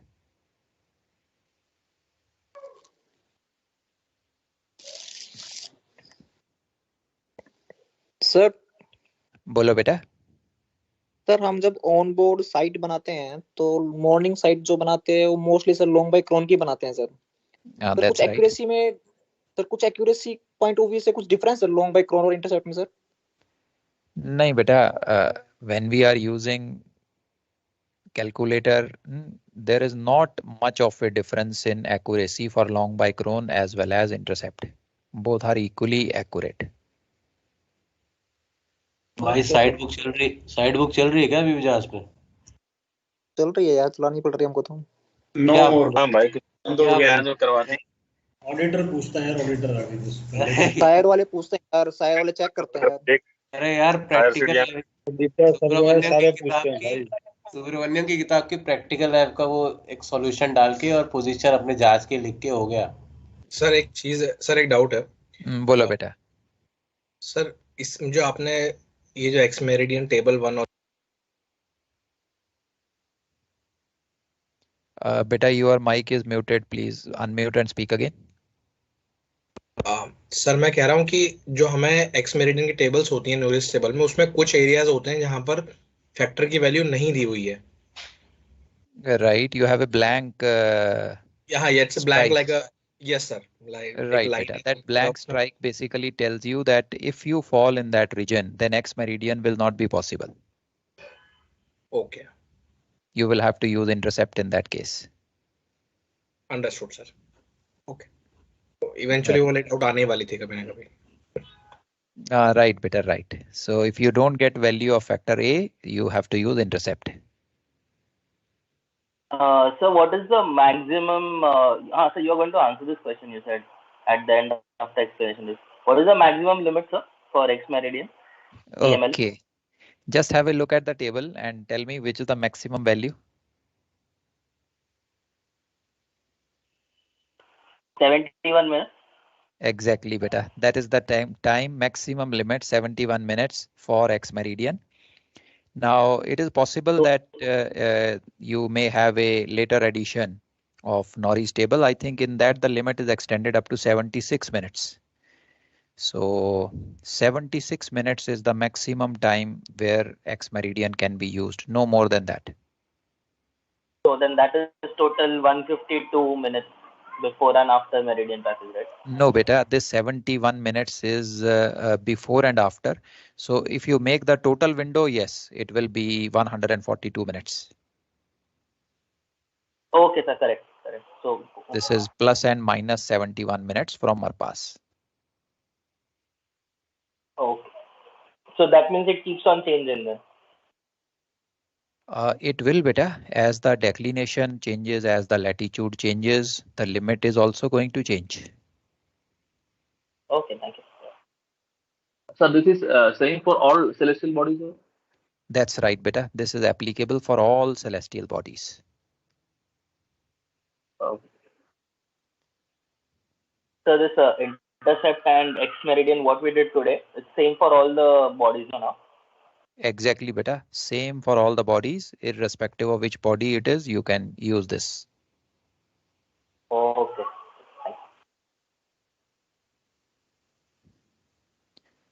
Okay, beta. Great. So I hope you are comfortable. If you are comfortable, shall we move on to Polaris? Yes, sir. Okay, let's go. Just give me a minute, beta. Let me set up the Polaris presentation.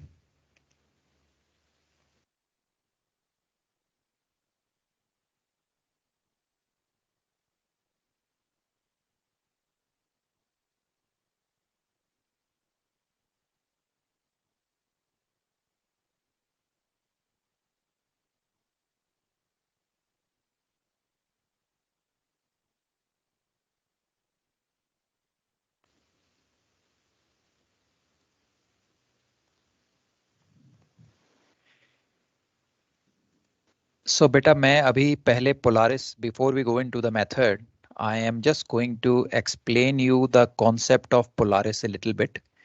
This I am going to do using a rational horizon diagram.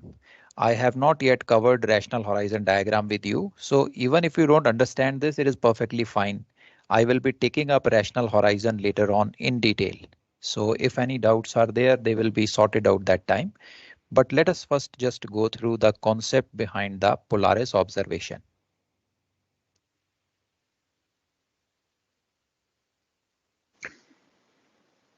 Let's now try to understand the Polaris or pole star observation method of obtaining a position line. This is also a very quick and easy method with which the position line can be obtained. It does not involve any formulas, not much calculation, and we can obtain a PL very fast using this method. Now, before we go into the stepwise procedure, we need to understand the basic concept, the underlying concept on which this method is based. Now, for this, we need to make a rational horizon diagram. Let's assume our observer is in North Hemisphere, and let's make a rational horizon diagram for him.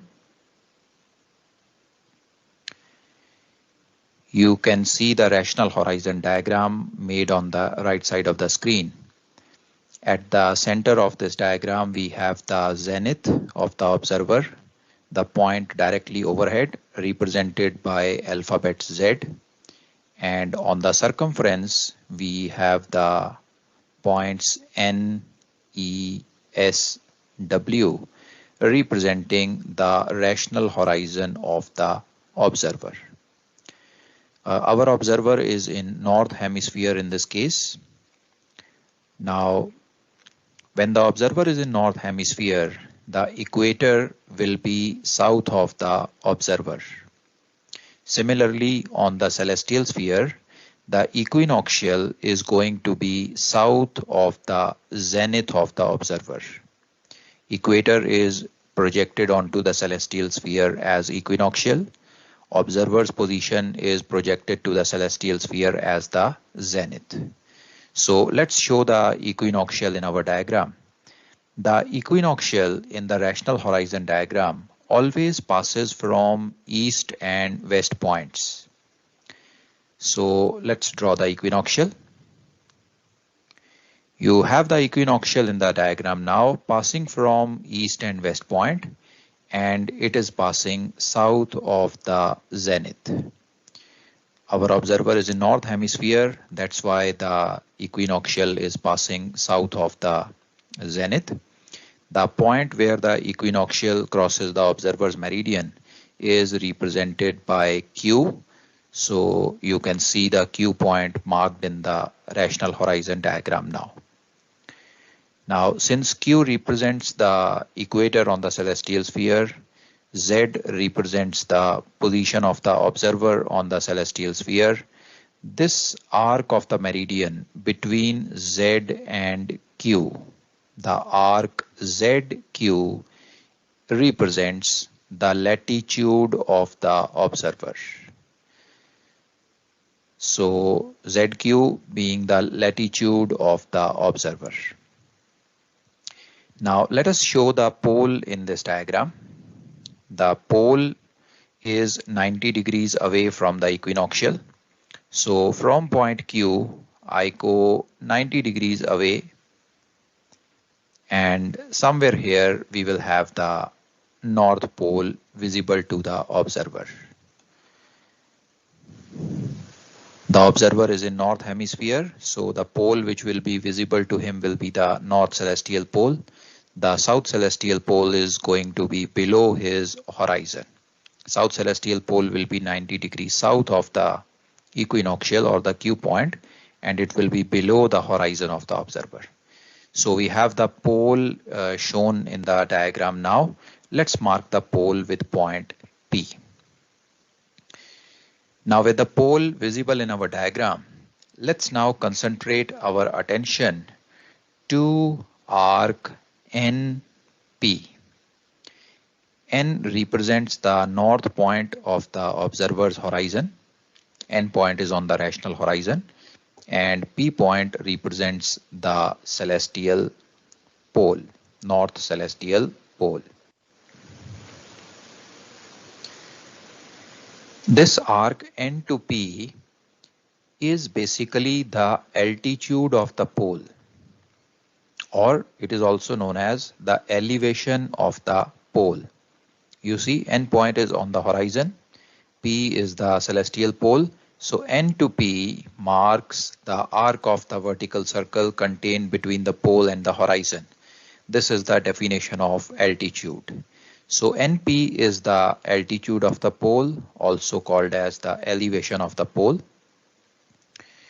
Now, we are aware that this celestial pole is 90 degrees away from the Q point on the equinoctial.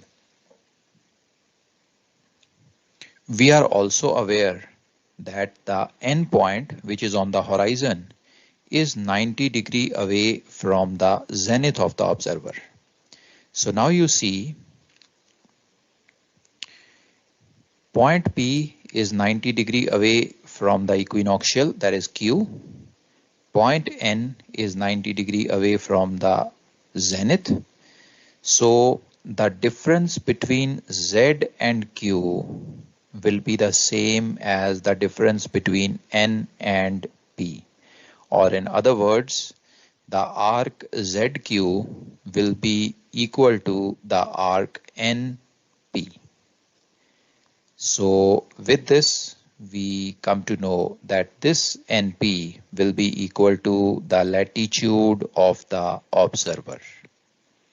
In other words, you can say that the altitude of the pole or the elevation of the pole straight away gives us the latitude of the observer. So we get a very, very easy method to obtain the latitude here. If we can take the altitude of the pole, it will immediately give us the latitude, which is a very simple and easy way. The only problem here is the celestial poles are not lit up. If they were lit up, there was some star or some light there, then we would be able to take their altitude and get our latitude very, very easily. But unfortunately, the poles are not lit up. But there is one star, special star, which is very, very, very close to the north celestial pole. There is no such star close to the south celestial pole, but we have one star which is very close to the north celestial pole, and that star is the Polaris. Other name for it is the pole star. Since it is very, very close to the north celestial pole, it is called as the pole star. Now this star is having a declination of 89 degrees and 10 minutes. So it is within 1 degree of the celestial pole. So with this star being so close to the pole, if we take the altitude of this particular star, then it can very nearly give us our latitude. So this is the concept behind the Polaris or pole star observation. Pole star being a special star very close to the north celestial pole, if we take the altitude of this pole star or Polaris, it gives us very nearly the latitude of the observer. If the pole star was exactly at the same place where the north celestial pole is, in that case it would give us the latitude exactly, accurately, without any difference or error. But since it is not exactly where the pole is, it is slightly away from the pole, the altitude what we get from the observation of Polaris is also not exactly same as our latitude. There is a small difference between the two. Now this difference which is there between the altitude of the pole star and the latitude of the observer is tabulated in a table in the nautical almanac. We can obtain that difference from there. We can apply that difference to the altitude of the pole star, and once applied, it gives us our latitude. So this is the basic concept behind the Polaris observations. We have the Polaris table or the pole star table given in the nautical almanac, which provides us this correction, which can be applied to the altitude of the pole star to easily obtain the latitude of the observer.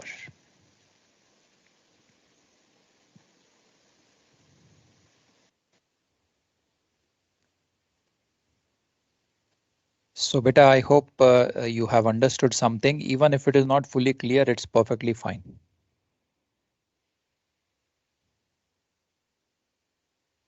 So I have some doubts. How the latitude ZQ is equal to NP? Okay, beta, understand it this way. ZQ is the latitude and P to Q is 90 degrees. So can you tell me what will be PZ? 90 minus ZQ. Very good. 90 minus latitude. So PZ is 90 minus latitude. Now Z to N is again 90 degrees. PZ is 90 minus latitude. So what will be NP? 90 minus PZ. 90 minus 4 latitude. 90 NP. Sorry, sir, I'm not getting it. So did you get the answer, beta? So NP will be 90 minus PQ, right, sir? Sir, NP plus PZ is equal to PZ plus ZQ. PZ cut जाएगा. Beta, ZQ is latitude. P to Z is 90 minus latitude. Z to N is 90. So 90 minus latitude, NP. It gives you latitude again. Did you get it? Or shall I? Okay. Okay, sir. Okay. Okay. Okay, beta. So let's move on to the Polaris question now. We will see the table, Polaris table, and see how the correction for Polaris is made. Let's go.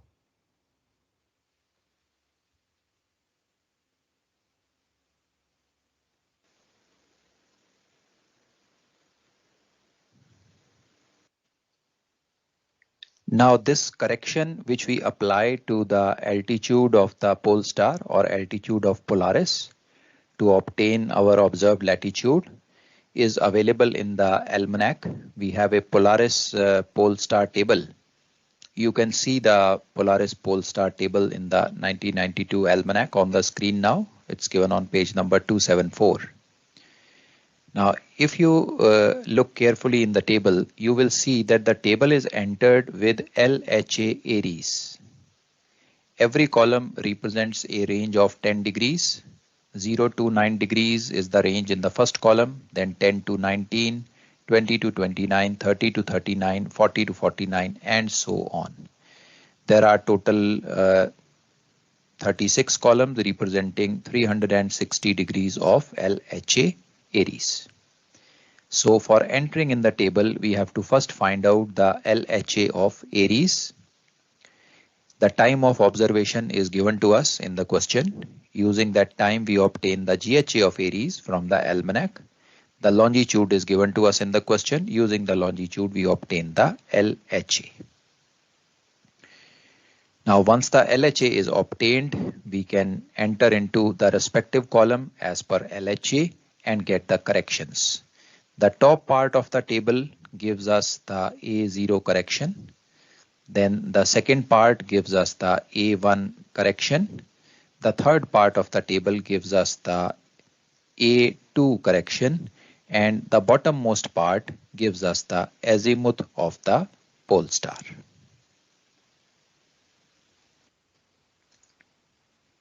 Now let's see how do we obtain the values of A0, A1 and A2 corrections. Let's assume for the sake of an example that the LHA of Aries in a question is obtained as 65 degrees. So with LHA Aries 65, first of all we have to select the column. You can see the first column is from 0 to 9 degree 59. Then the next one 10 to 1959 and so on. So 65 degree is going to fall in this particular column, 60 degrees to 69 degree 59 minutes. So we enter in this particular column of the table, and when we go down, the first value which you see here, 0 degrees 16.8 minutes, this is for exactly 60 degrees of LHA. For 61 degrees, it is 17.2, 62 degrees, 17.5, and so on. When you go up to 65 degrees, you see the A0 correction. This top part is for A0 correction. The A0 correction comes out to be 18.6 minutes. So for 65 degrees LHA Aries, the A0 correction is 0 degrees 18.6 minutes. Now another thing which you need to pay attention to is that in case if the LHA Aries was 65 degree 30 minutes, 65 degree 30 minutes, you see now the value for 65 is 18.6 minutes. And the value for 66 degrees is 19.0 minutes. For any intermediate value, we will need to interpolate between these two figures. So for 65 degree 30 minutes, the value will be exactly midway between 18.6 and 19.0, and that would be 18.8 minutes. So this is how we refer to the table and obtain the A0 correction. Interpolation may be required if you have a LHA value between any 2 degrees.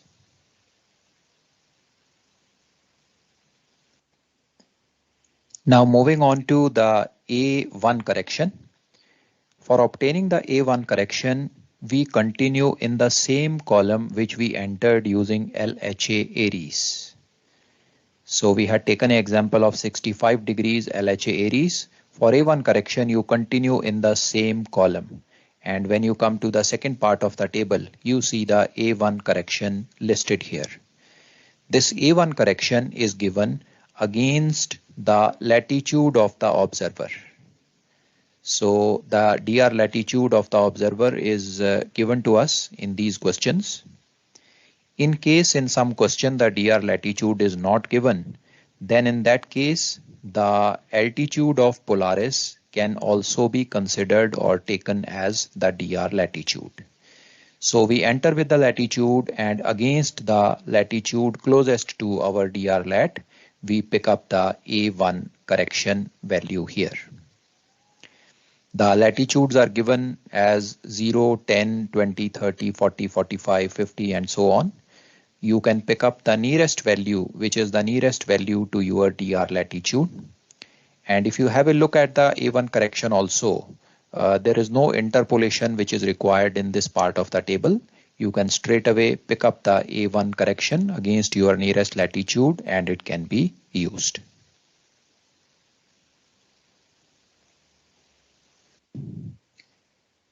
Now moving to the third part of the table. If you follow the same column which you had entered using LHA Aries, after A1, the next correction which is given here in the table is the A2 correction. In the third part of the table, you will see the A2 correction. A2 correction is given against the month of the year. You can see the month on the vertical axis on the left side.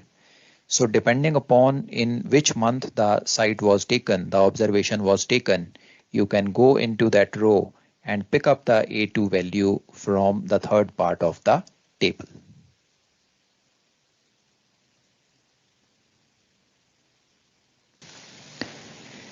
Now moving further, if you go down to the bottom part of the table, the bottom part of the table gives you the azimuth of Polaris. So azimuth of Polaris can be straight away read off from the table. We do not need to calculate it like other celestial bodies. It can be straight away picked up. The azimuth of Polaris is also given against the latitude. So the latitude which is given to us, dr latitude which is given to us in the question, we pick up the nearest value of the latitude to our dr lat, and then in that row the azimuth of the Polaris or pole star can be picked up. Now one important thing which you see here in the azimuth, that in this particular column, that is 30 to 39 degrees 59 minutes, in this particular column, if you have a look at the azimuth of Polaris, the azimuth is exactly 0.0. So if the LHA of Aries lies between 30 and 39 degree 59 minutes, then the azimuth of pole star, azimuth of Polaris is going to be exactly 0.0 degrees. That means the pole star is going to be exactly north of the observer. Now if the pole star is north of the observer, then in that case the position line which is perpendicular to the azimuth of the body will lie in the east-west direction. It is exactly on our meridian at that time, the pole star, bearing 0.0, and therefore the position line will lie perpendicular to it, and the direction of the position line will be exactly east-west. And in this particular case, whatever observed latitude or position line we obtain from the Polaris method, that is going to be our fixed latitude also. Now in all other cases you see the azimuth value is not 0.0, it is having some magnitude, either 0.1, 0.2 or 359.9, 359.8 and so on. So whenever the azimuth has some value, 0.1, 359.9, anything above or below 0.0, that means it is not on our meridian and the PL will not be east-west. But between this LHA range 30 to 39 degree 59 minutes, azimuth exactly 0.0, PL exactly east-west, and this method, the PL obtained also gives us the fixed latitude.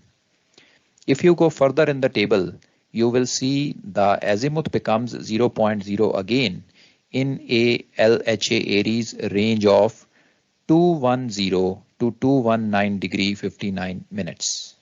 So in that particular range also, the azimuth being 0.0, the PL is east-west, and the Polaris method, the PL which we obtained using the Polaris method gives us our fixed latitude also.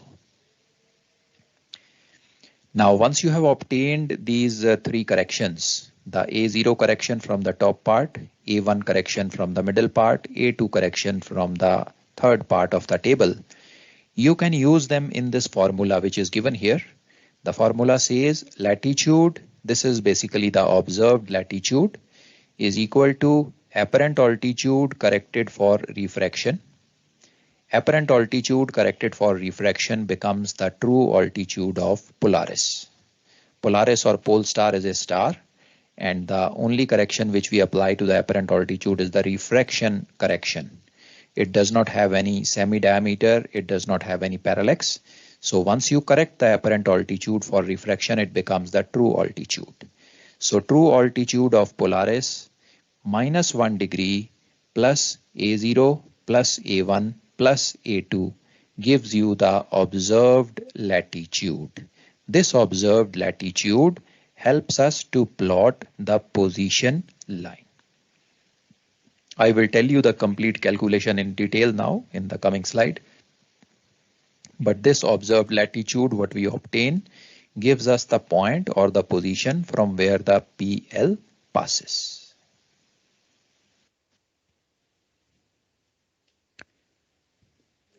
So beta, shall we move on to the method now? Yes, sir. Very good.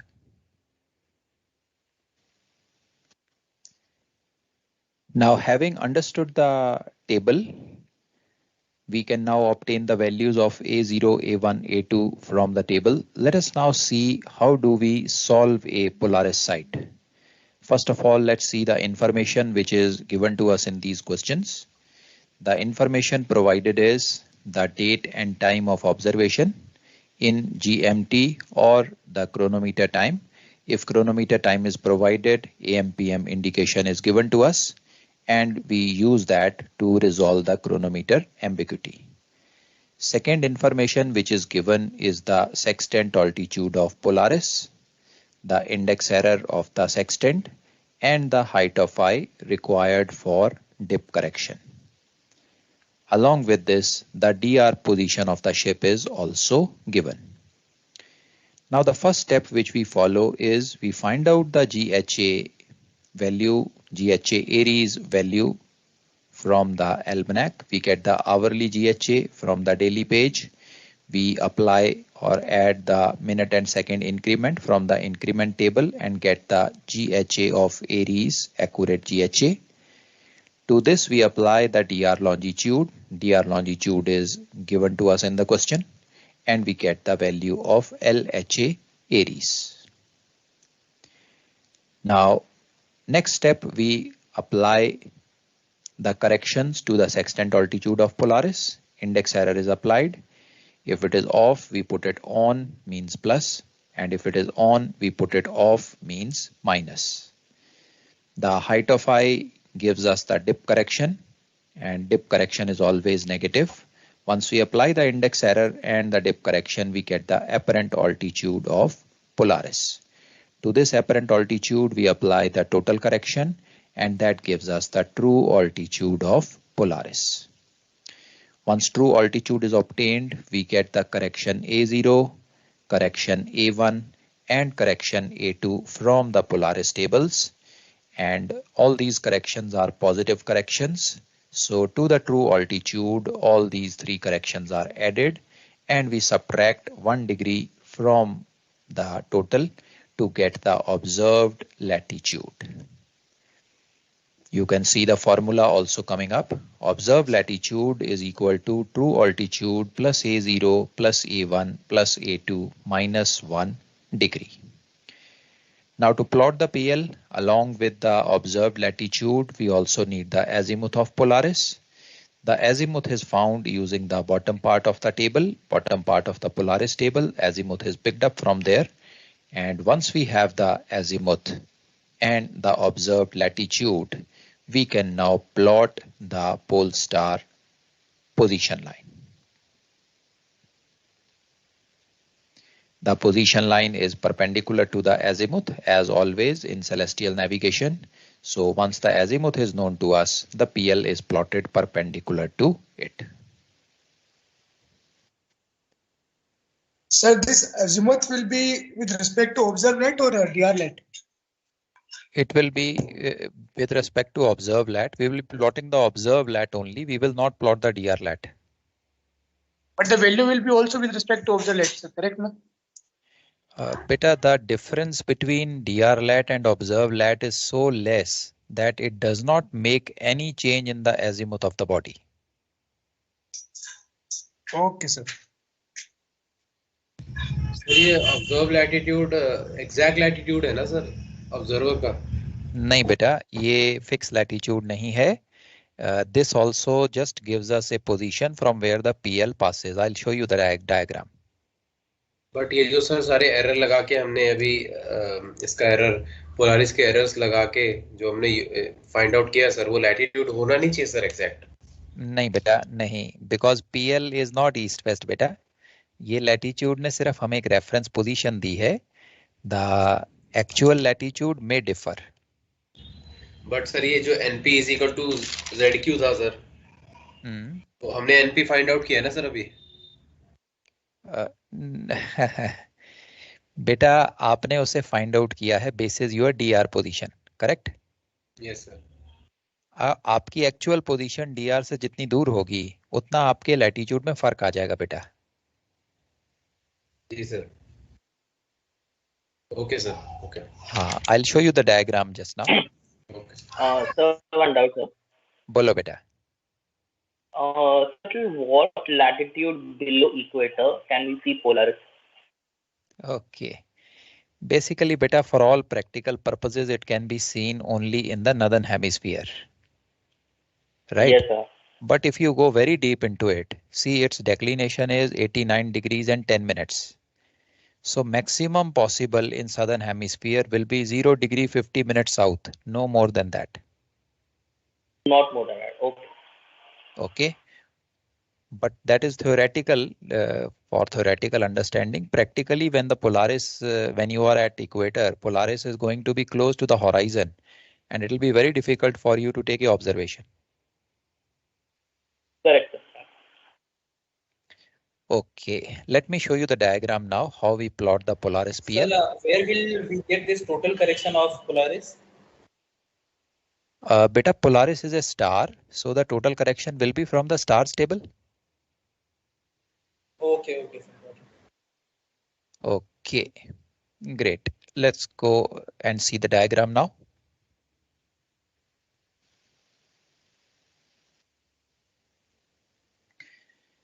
Let's now make the plot of the Polaris observation. Now, for plotting the PL, we draw the DR longitude. The longitude used is the DR longitude. The latitude used is the observed latitude which we obtained from the Polaris site, working out the Polaris site.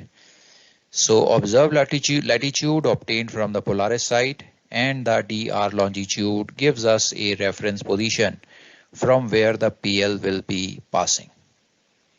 Now on this point we mark off the azimuth of Polaris or the pole star. Let's assume the pole star is here. So the red arrow shows the azimuth of the pole star and the direction of the PL will be perpendicular to the azimuth of the body. So you see the green color line having arrows at both the ends represents the position line in case of a Polaris observation. Now you can clearly see if the azimuth of the pole star is exactly 0.0, azimuth is exactly north, in that case the PL will be running in the east-west direction and the PL will then also be our fixed latitude. So this is the plot of the Polaris position line.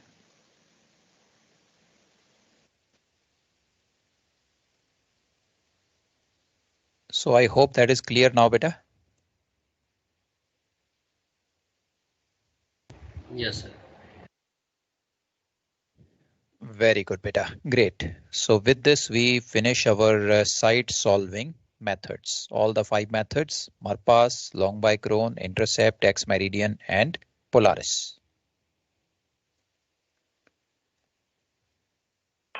Sir ये Polaris में -1 degree का sir कुछ reason है sir क्यों करते हैं हम लोग? Okay, I'll tell you, beta. I'm just removing the presentation. Okay, ये -1 degree का बेटा reason है. When the Polaris table was made, they saw that these corrections were sometime positive and sometime negative. So the table was quite complicated. You have to pick up the positive and negative sign also with the correction. And many a times people were missing those signs, leading to errors in their working. So what they did was they observed these values and they saw that the maximum error in A0 was about 0.3, minus 0.3. Same way in A1, the maximum value was about minus 0.3 and A2 also minus 0.3. So they totaled up all these negative values. It came to 1 degree. So what they did was they added this 0.3 in all the values. So everything became positive. All the corrections became positive and the table became simplified. You need not bother about the sign of the correction. And this 1 degree which was added to make the table simple was subtracted in the end by including it in the formula. Got it better? Okay, sir. The same thing is done in the moon's total correction table also. You see there is a minus 30-minute upper limb correction. The reason for that is exactly same. Upper limb corrections were negative. So to remove that negative sign, what they did was they added this 30 minutes to all the upper limb corrections and later on subtracted it using the minus 30-minute correction. Right, sir. Okay, great. So बेटा अब हमारा एक छोटा सा topic और है. That is the concept of a back angle. ये भी rarely आता है पेपर्स में, but sometime or the other the question can drop. So ये एक concept जो है ये हम अभी cover करेंगे. And इसके बाद हमारा side solving का जो part है that is complete. So you can practice these questions now from the PracNap book. All the side solving method, all the bodies you can do. And next class जो मेरी होगी उसमें I will be picking up the plotting exercises. So most probably next session में हम plotting complete कर लेंगे. And as soon as we complete plotting, I will be sending you assignment number 2. So that's the plan going ahead. Right? So is that staggered and simultaneous? What are you saying? Plotting? Both beta, both will come. That is plotting. No? Okay. That's right. Sir, Staggered and simultaneous. Sir, you will give us some assignment or we will do it from tactical navigation supervisor book? नहीं, I'll give you assignment बेटा. आज के लिए आप PracNav से practice करो. जब मैं प्लॉटिंग कंप्लीट कर लूंगा फिर मैं एक असाइनमेंट दूंगा जिसमें थोड़े हायर लेवल के क्वेश्चन होंगे. Okay sir. ये प्रैक्टिकल नेविगेशन जो ओल्ड वन वाला है sir, we can use it no, या 2015-16 रीप्रिंट वाला चाहिए रहेगा? नो बेटा, आप यूज करो. 92 एल्मनैक आता है पेपर में अभी तक. So the old one is based on 92 almanac. That's perfect. Book sir, book practical navigation book from captain Subramaniam. तो old one we can use no sir. मैं उसी की बात कर रहा हूँ बेटा. Old one you can use, that is perfectly in order. नए वाले में सर नई वाली जो है वो 2008 पे बेस्ड है. एग्जाम में अभी 2008 उन्होंने शुरू नहीं किया है. सर हमारे बच्चे लोग जब जाएंगे तब आएंगे question paper.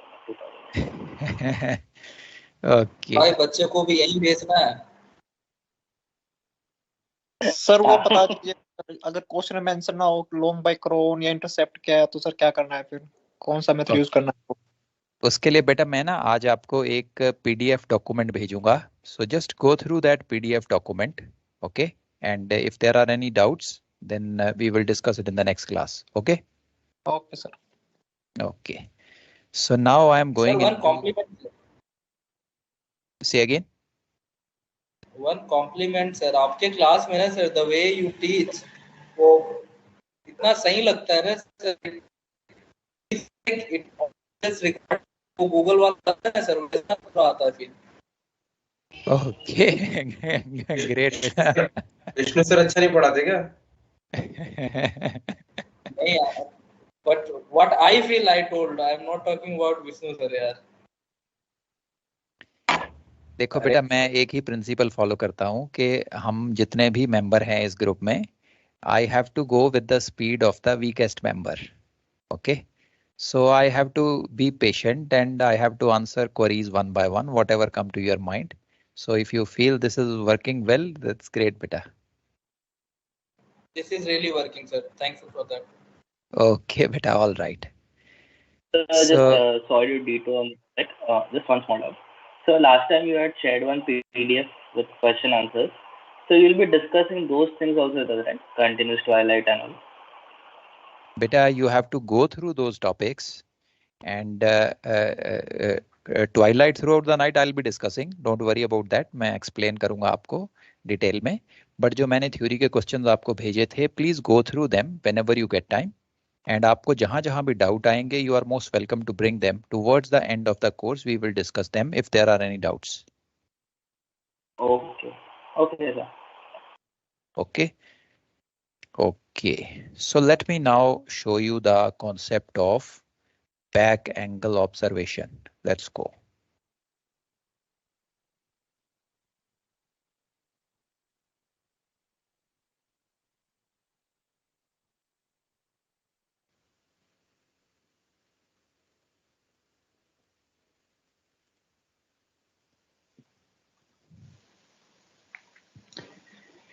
Let's now understand the concept of back angle.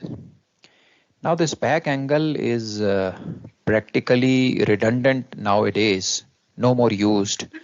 But in the olden days, when we were dependent upon celestial navigation for our position fixing, back angle was used whenever the situation demanded.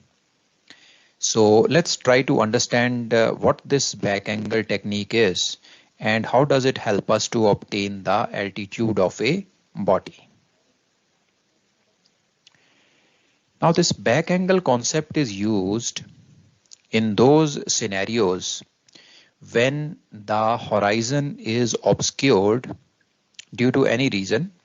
The reason could be rain, it could be fog, it could be clouds, or there could be a coastline visible to you. Now, because of all these reasons, it is possible that the horizon may not be visible. Now, if the horizon is not visible to us, then we will not be able to take a celestial observation. We will not be able to take the true altitude of the body.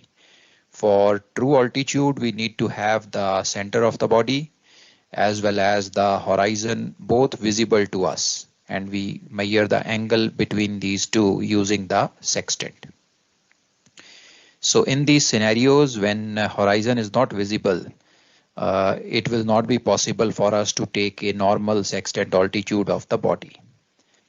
Now, since in the olden days it was very important to take the sight, that was the only method available to us in open sea conditions where there were no land-based terrestrial navigates. This was the only means of position fixing. And if we are not able to take a sight, the vessel will be in doubt where the actual position is. So we tried our best to obtain the position line in whatever situation we were in. Now in these scenarios also, it seems we will not be able to take the sight, but there is one possibility which is available. And that possibility is if the horizon on the opposite side is visible to us. Let me give you a practical example. Let us say you are coasting and you are coasting on, let us say, Indian west coast. You are passing Mumbai and moving in the northwest direction. Now you have the coastline on your starboard side. Now let us say the sun rose and at about 9 o'clock, 10 o'clock, you went on the bridge and you wanted to take a sight, but you will have the coastline and the horizon will not be visible to you. Now this is where the back angle technique can help you.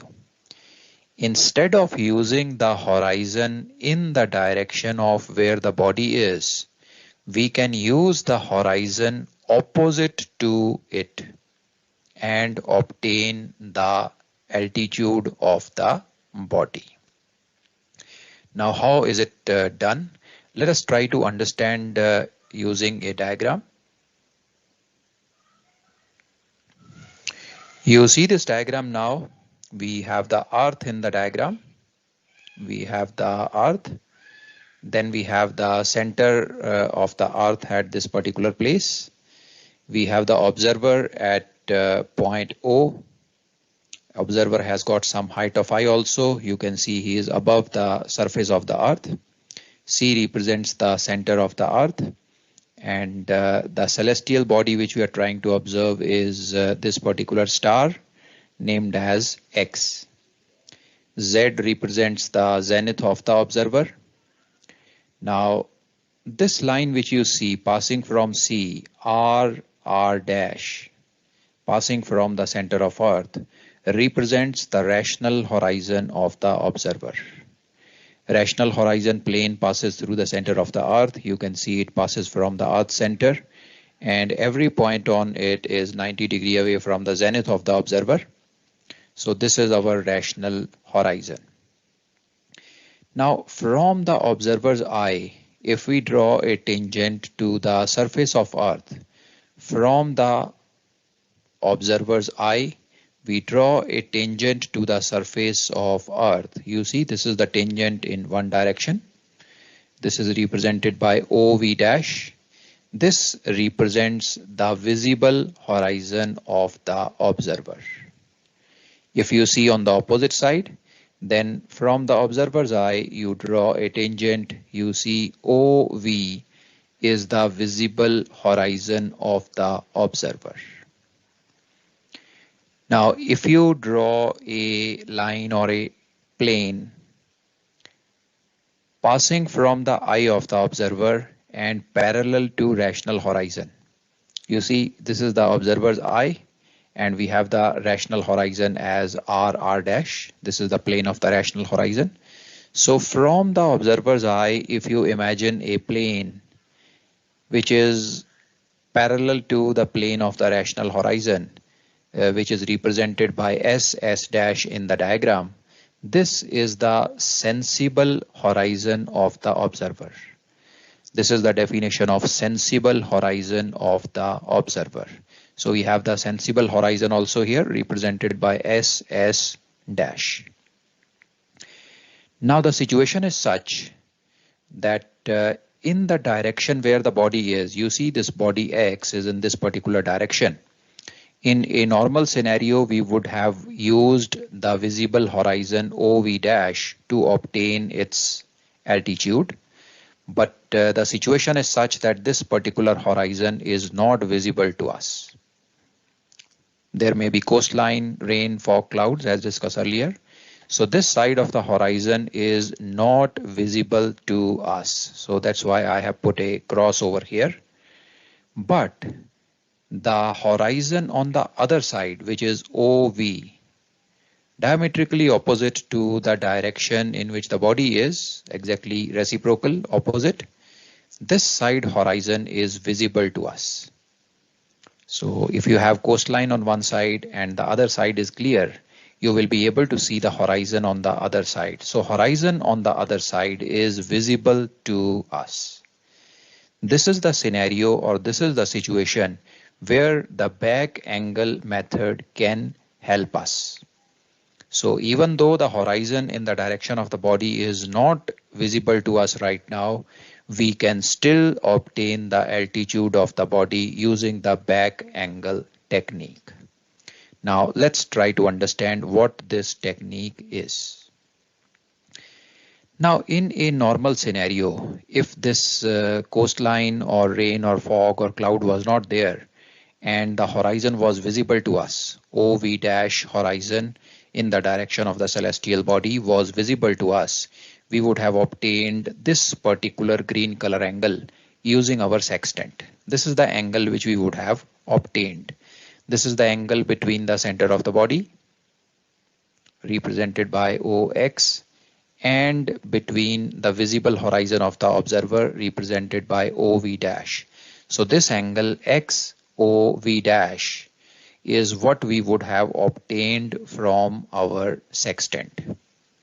Now once you obtain this angle, the correction what you apply to this angle after the instrument error, after the index error, the next correction which we apply is the dip correction. The dip correction. Now, what is the dip correction? Dip correction is basically the angle between the sensible horizon and the visible horizon. Let me show you here in the diagram. You see this particular maroon color angle. This is the angle between the sensible horizon, represented by S dash, and the visible horizon, represented by OV dash. This is known as the dip angle. The full name of the dip is dip of the sea horizon. Basically, it tells us how much is the visible horizon dipping below the sensible horizon. That's why we call it dip. So we would have applied the dip angle or the dip correction to this angle which we have earlier obtained. We have seen the dip correction now applied here. Now, once you apply this dip correction, the maroon color angle is subtracted. You would have obtained angle XOS dash. This was the apparent altitude of the body. So to the apparent altitude, we would have applied the total correction and we would have obtained the true altitude. This would be the normal method when the horizon is visible to us. But now we do not have the horizon available to us because of any of these reasons. So we cannot follow this particular method. So what do we do now? Now, since the horizon on the opposite side is visible to us, that is OV, this side of the horizon is visible to us, instead of measuring the angle to the normal horizon, we measure the angle from the center of the celestial body to the horizon in the opposite direction, represented by the blue color angle in the diagram. The blue color angle which you see is the angle between the center of the body and the horizon on the opposite side to which the body is. So we have used the sextant to obtain the angle between the center of the body and the horizon in the opposite direction. Now, obviously, this angle will be more than 90 degrees. A normal sextant altitude would always be less than 90 degrees, but this being a back angle observation will be greater than 90 degrees. Its value will be more than 90 degrees. So if you get a question in your exam where the angle is given as more than 90 degrees, don't think that it is a misprint. It could be a back angle observation. So we have obtained this back angle now. The back angle is obtained. Now, how do we proceed ahead from here? Now, the blue angle which we have obtained is angle XOV. X is the center of the body, O is the observer's eye, and V represents the horizon in the opposite direction. Now, to this angle, after applying the index error, obviously that is the instrument error, we again apply the dip correction as usual. We would be given the height of eye of the observer in these questions. So we get the dip correction and we apply the dip correction to this blue angle. So let us see what happens once we apply the dip correction. You can see the dip correction now represented by the maroon color angle. This is the dip correction applied to the horizon on the opposite direction, reciprocal direction. So once you apply the dip correction, the angle which we have now obtained is this blue color angle. The angle which is available to us now is XOS. And if you look carefully, this particular angle is basically 180 minus apparent altitude. You can see the sensible horizon SS dash. It is a straight line. It is a plane, or in this diagram, it is a straight line passing from the eye of the observer and parallel to the rational horizon. So the angle which we have obtained now, that is the blue color angle, and the angle which we require, which is the green color angle, they will add up to 180 degrees. So if we have obtained the blue color angle, 180 minus this angle would give us the apparent altitude what we require. So 180 minus the blue color angle which we have obtained, we call this also as apparent altitude in the back angle calculation. Once you do 180 minus apparent altitude, you get the corrected apparent altitude. The green color angle is now called a corrected apparent altitude. So once you obtain the apparent altitude, further calculation is easy. It is exactly same as we did before. We apply the total correction and we get the true altitude of the body. So this is how we obtain the true altitude of the body using this back angle concept.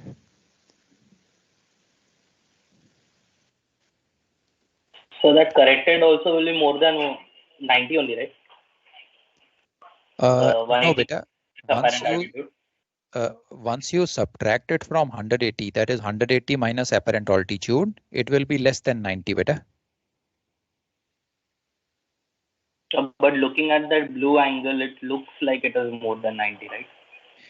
Beta, the blue angle is to be subtracted from 180 to get the green angle, that is the corrected apparent altitude. Corrected apparent altitude is the green color angle. Yes. Got. So we are interested in the green part basically. Yes, sir. That is right, beta. That's right. So just 1 minute. Can you hold the slide here? That's right, beta. The sextant can measure angles up to a maximum limit of 120.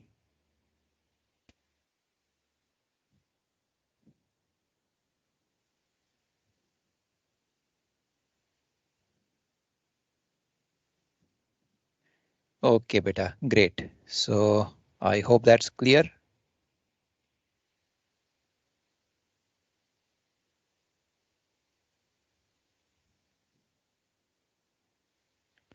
Sir एक बार just एक line में sir sequence में बता दीजिए हमने sir क्या क्या किया है इसमें सर. सबसे पहले हमने सर एपरेंट सॉरी इसका साइड लिया सर बैक एंगल से डिप लगाया, ऐसे बता दीजिए सर एक बार. बेटा ये लेफ्ट साइड में देख रहे हो, एग्जैक्टली यही किया है बेटा. बैक एंगल लिया, डिप लगाया, जो एपरेंट ऑल्टीट्यूड आया उसे 180 से सब्ट्रैक्ट किया. It gives us the corrected apparent altitude. हमने टोटल करेक्शन लगा दी, ट्रू ऑल्टीट्यूड आ गया. तो वो जो राइट साइड में सर डिप लगाया वो that was just to explain to you बेटा. अच्छा, उसकी कोई जरूरत नहीं है ना सर, बस यही वाला part. Right. Okay.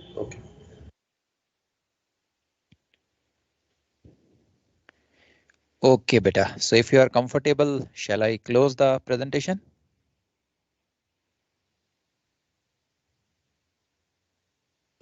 Okay, sir. Bye, sir. Okay, beta. Okay, thank you, sir. Okay, all right. So great, beta. Today's session was very good. So we were able to cover the side solving methods. Now, next lecture, as I told you, we'll be moving into plotting. So we will do staggered simultaneous plots. And next lecture, we will be covering up 3 questions basically in our paper 4, 5, and 6. So great. So that's all for today from my side. 4 तो हो गया ना sir? 4 तो हो गया बेटा, 5 and 6 अब complete हो जाएंगे नेक्स्ट सेशन में. सर 4 जो क्वेश्चंस आपने दिए हुए वो पास्ट क्वेश्चन पेपर्स के भी है ना sir? They cover past question papers also. Sir बोलो बेटा. और करने की जो दिए उसमें सारे इंपॉर्टेंट क्वेश्चन तो हैं ही पास्ट के, तो फिर क्वेश्चन पेपर सॉल्व करने की जरूरत नहीं, उस पीडीएफ को ही मतलब रिवाइज किया जाए. बेटा अगर आपको टाइम ना मिले पास पेपर करने का, तो मैंने वो जो असाइनमेंट है उसे ऐसा बनाया है कि वो भी लाइव पोर्ट का काम कर देगी. बट आई वुड रिकमेंड कि आप उसको करने के बाद भी when you get time you can jump into past paper and try it out. Okay, but most probably I would say 90% of the concept will be covered. Anybody has seen through past papers? What's your feedback? Same he question है sir, digit भी match कर maximum is matchable, sir. So that's why I asking Exactly, beta. time to कहीं इस पे waste तो नहीं कर रहे हैं. Exactly. If you do the assignment, that basically prepares you for the paper, beta. Okay, sir. Thank you. So can I ask you one But I can never guarantee that the question is going to come from the assignment. So that cannot be guaranteed. हाँ sir, concept basically almost उनमें से आएंगे. वही question revise करते रहेंगे sir. Right, beta. So I have one question regarding this back angle. एक छोटा doubt है. I don't know. Sir, I mean, if I'm trying to imagine this question, like if we are solving on the ship. Sir, you first started with a comment saying that the sensible horizon is not visible, OV dash. So how can we get the apparent sextant altitude only if your horizon is not visible? Beta, sextant altitude is obtained from the visible horizon. Correct, and वही visible नहीं है sir. Opposite side में visible है ना बेटा? एक तरफ land, थोड़ा इमेजिन करने थोड़ा गलत लग रहा है. ओके, मैं आपको बता देता हूँ बेटा कि इसको प्रैक्टिकली कैसे लेते हैं. सो रिटन में तो कोई नहीं पूछेगा, ओरल में somebody may ask you. Okay, so just keep looking at me. Let us assume that you have the body on this side. Okay, you have the body on this side. Okay. अब आपको अगर back angle लेना है, you have to face the opposite side like this. So body comes at your back. Yes sir. Okay. अब बेटा किसी और बंदे को ना स्टैंड बाय रखो अपने पीछे ताकि आप गिर ना जाओ. You need to warm up a little bit. अब आपको सेक्सटेंट पकड़ना है.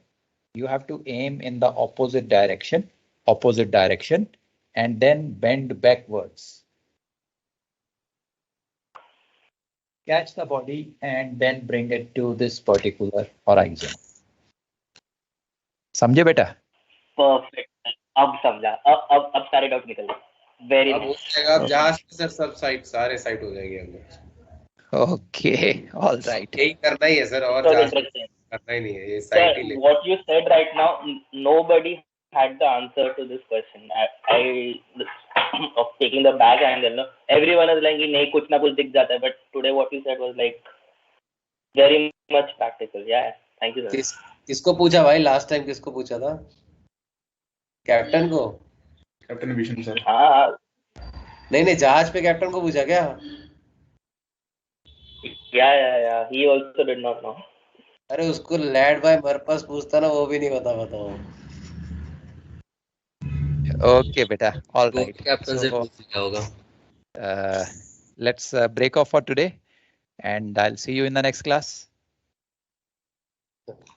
Okay sir, bye. Thank you. Okay sir, thank you. Bye bye. Jai Hind. Okay sir, Jai Hind. Bye sir. Okay, bye bye.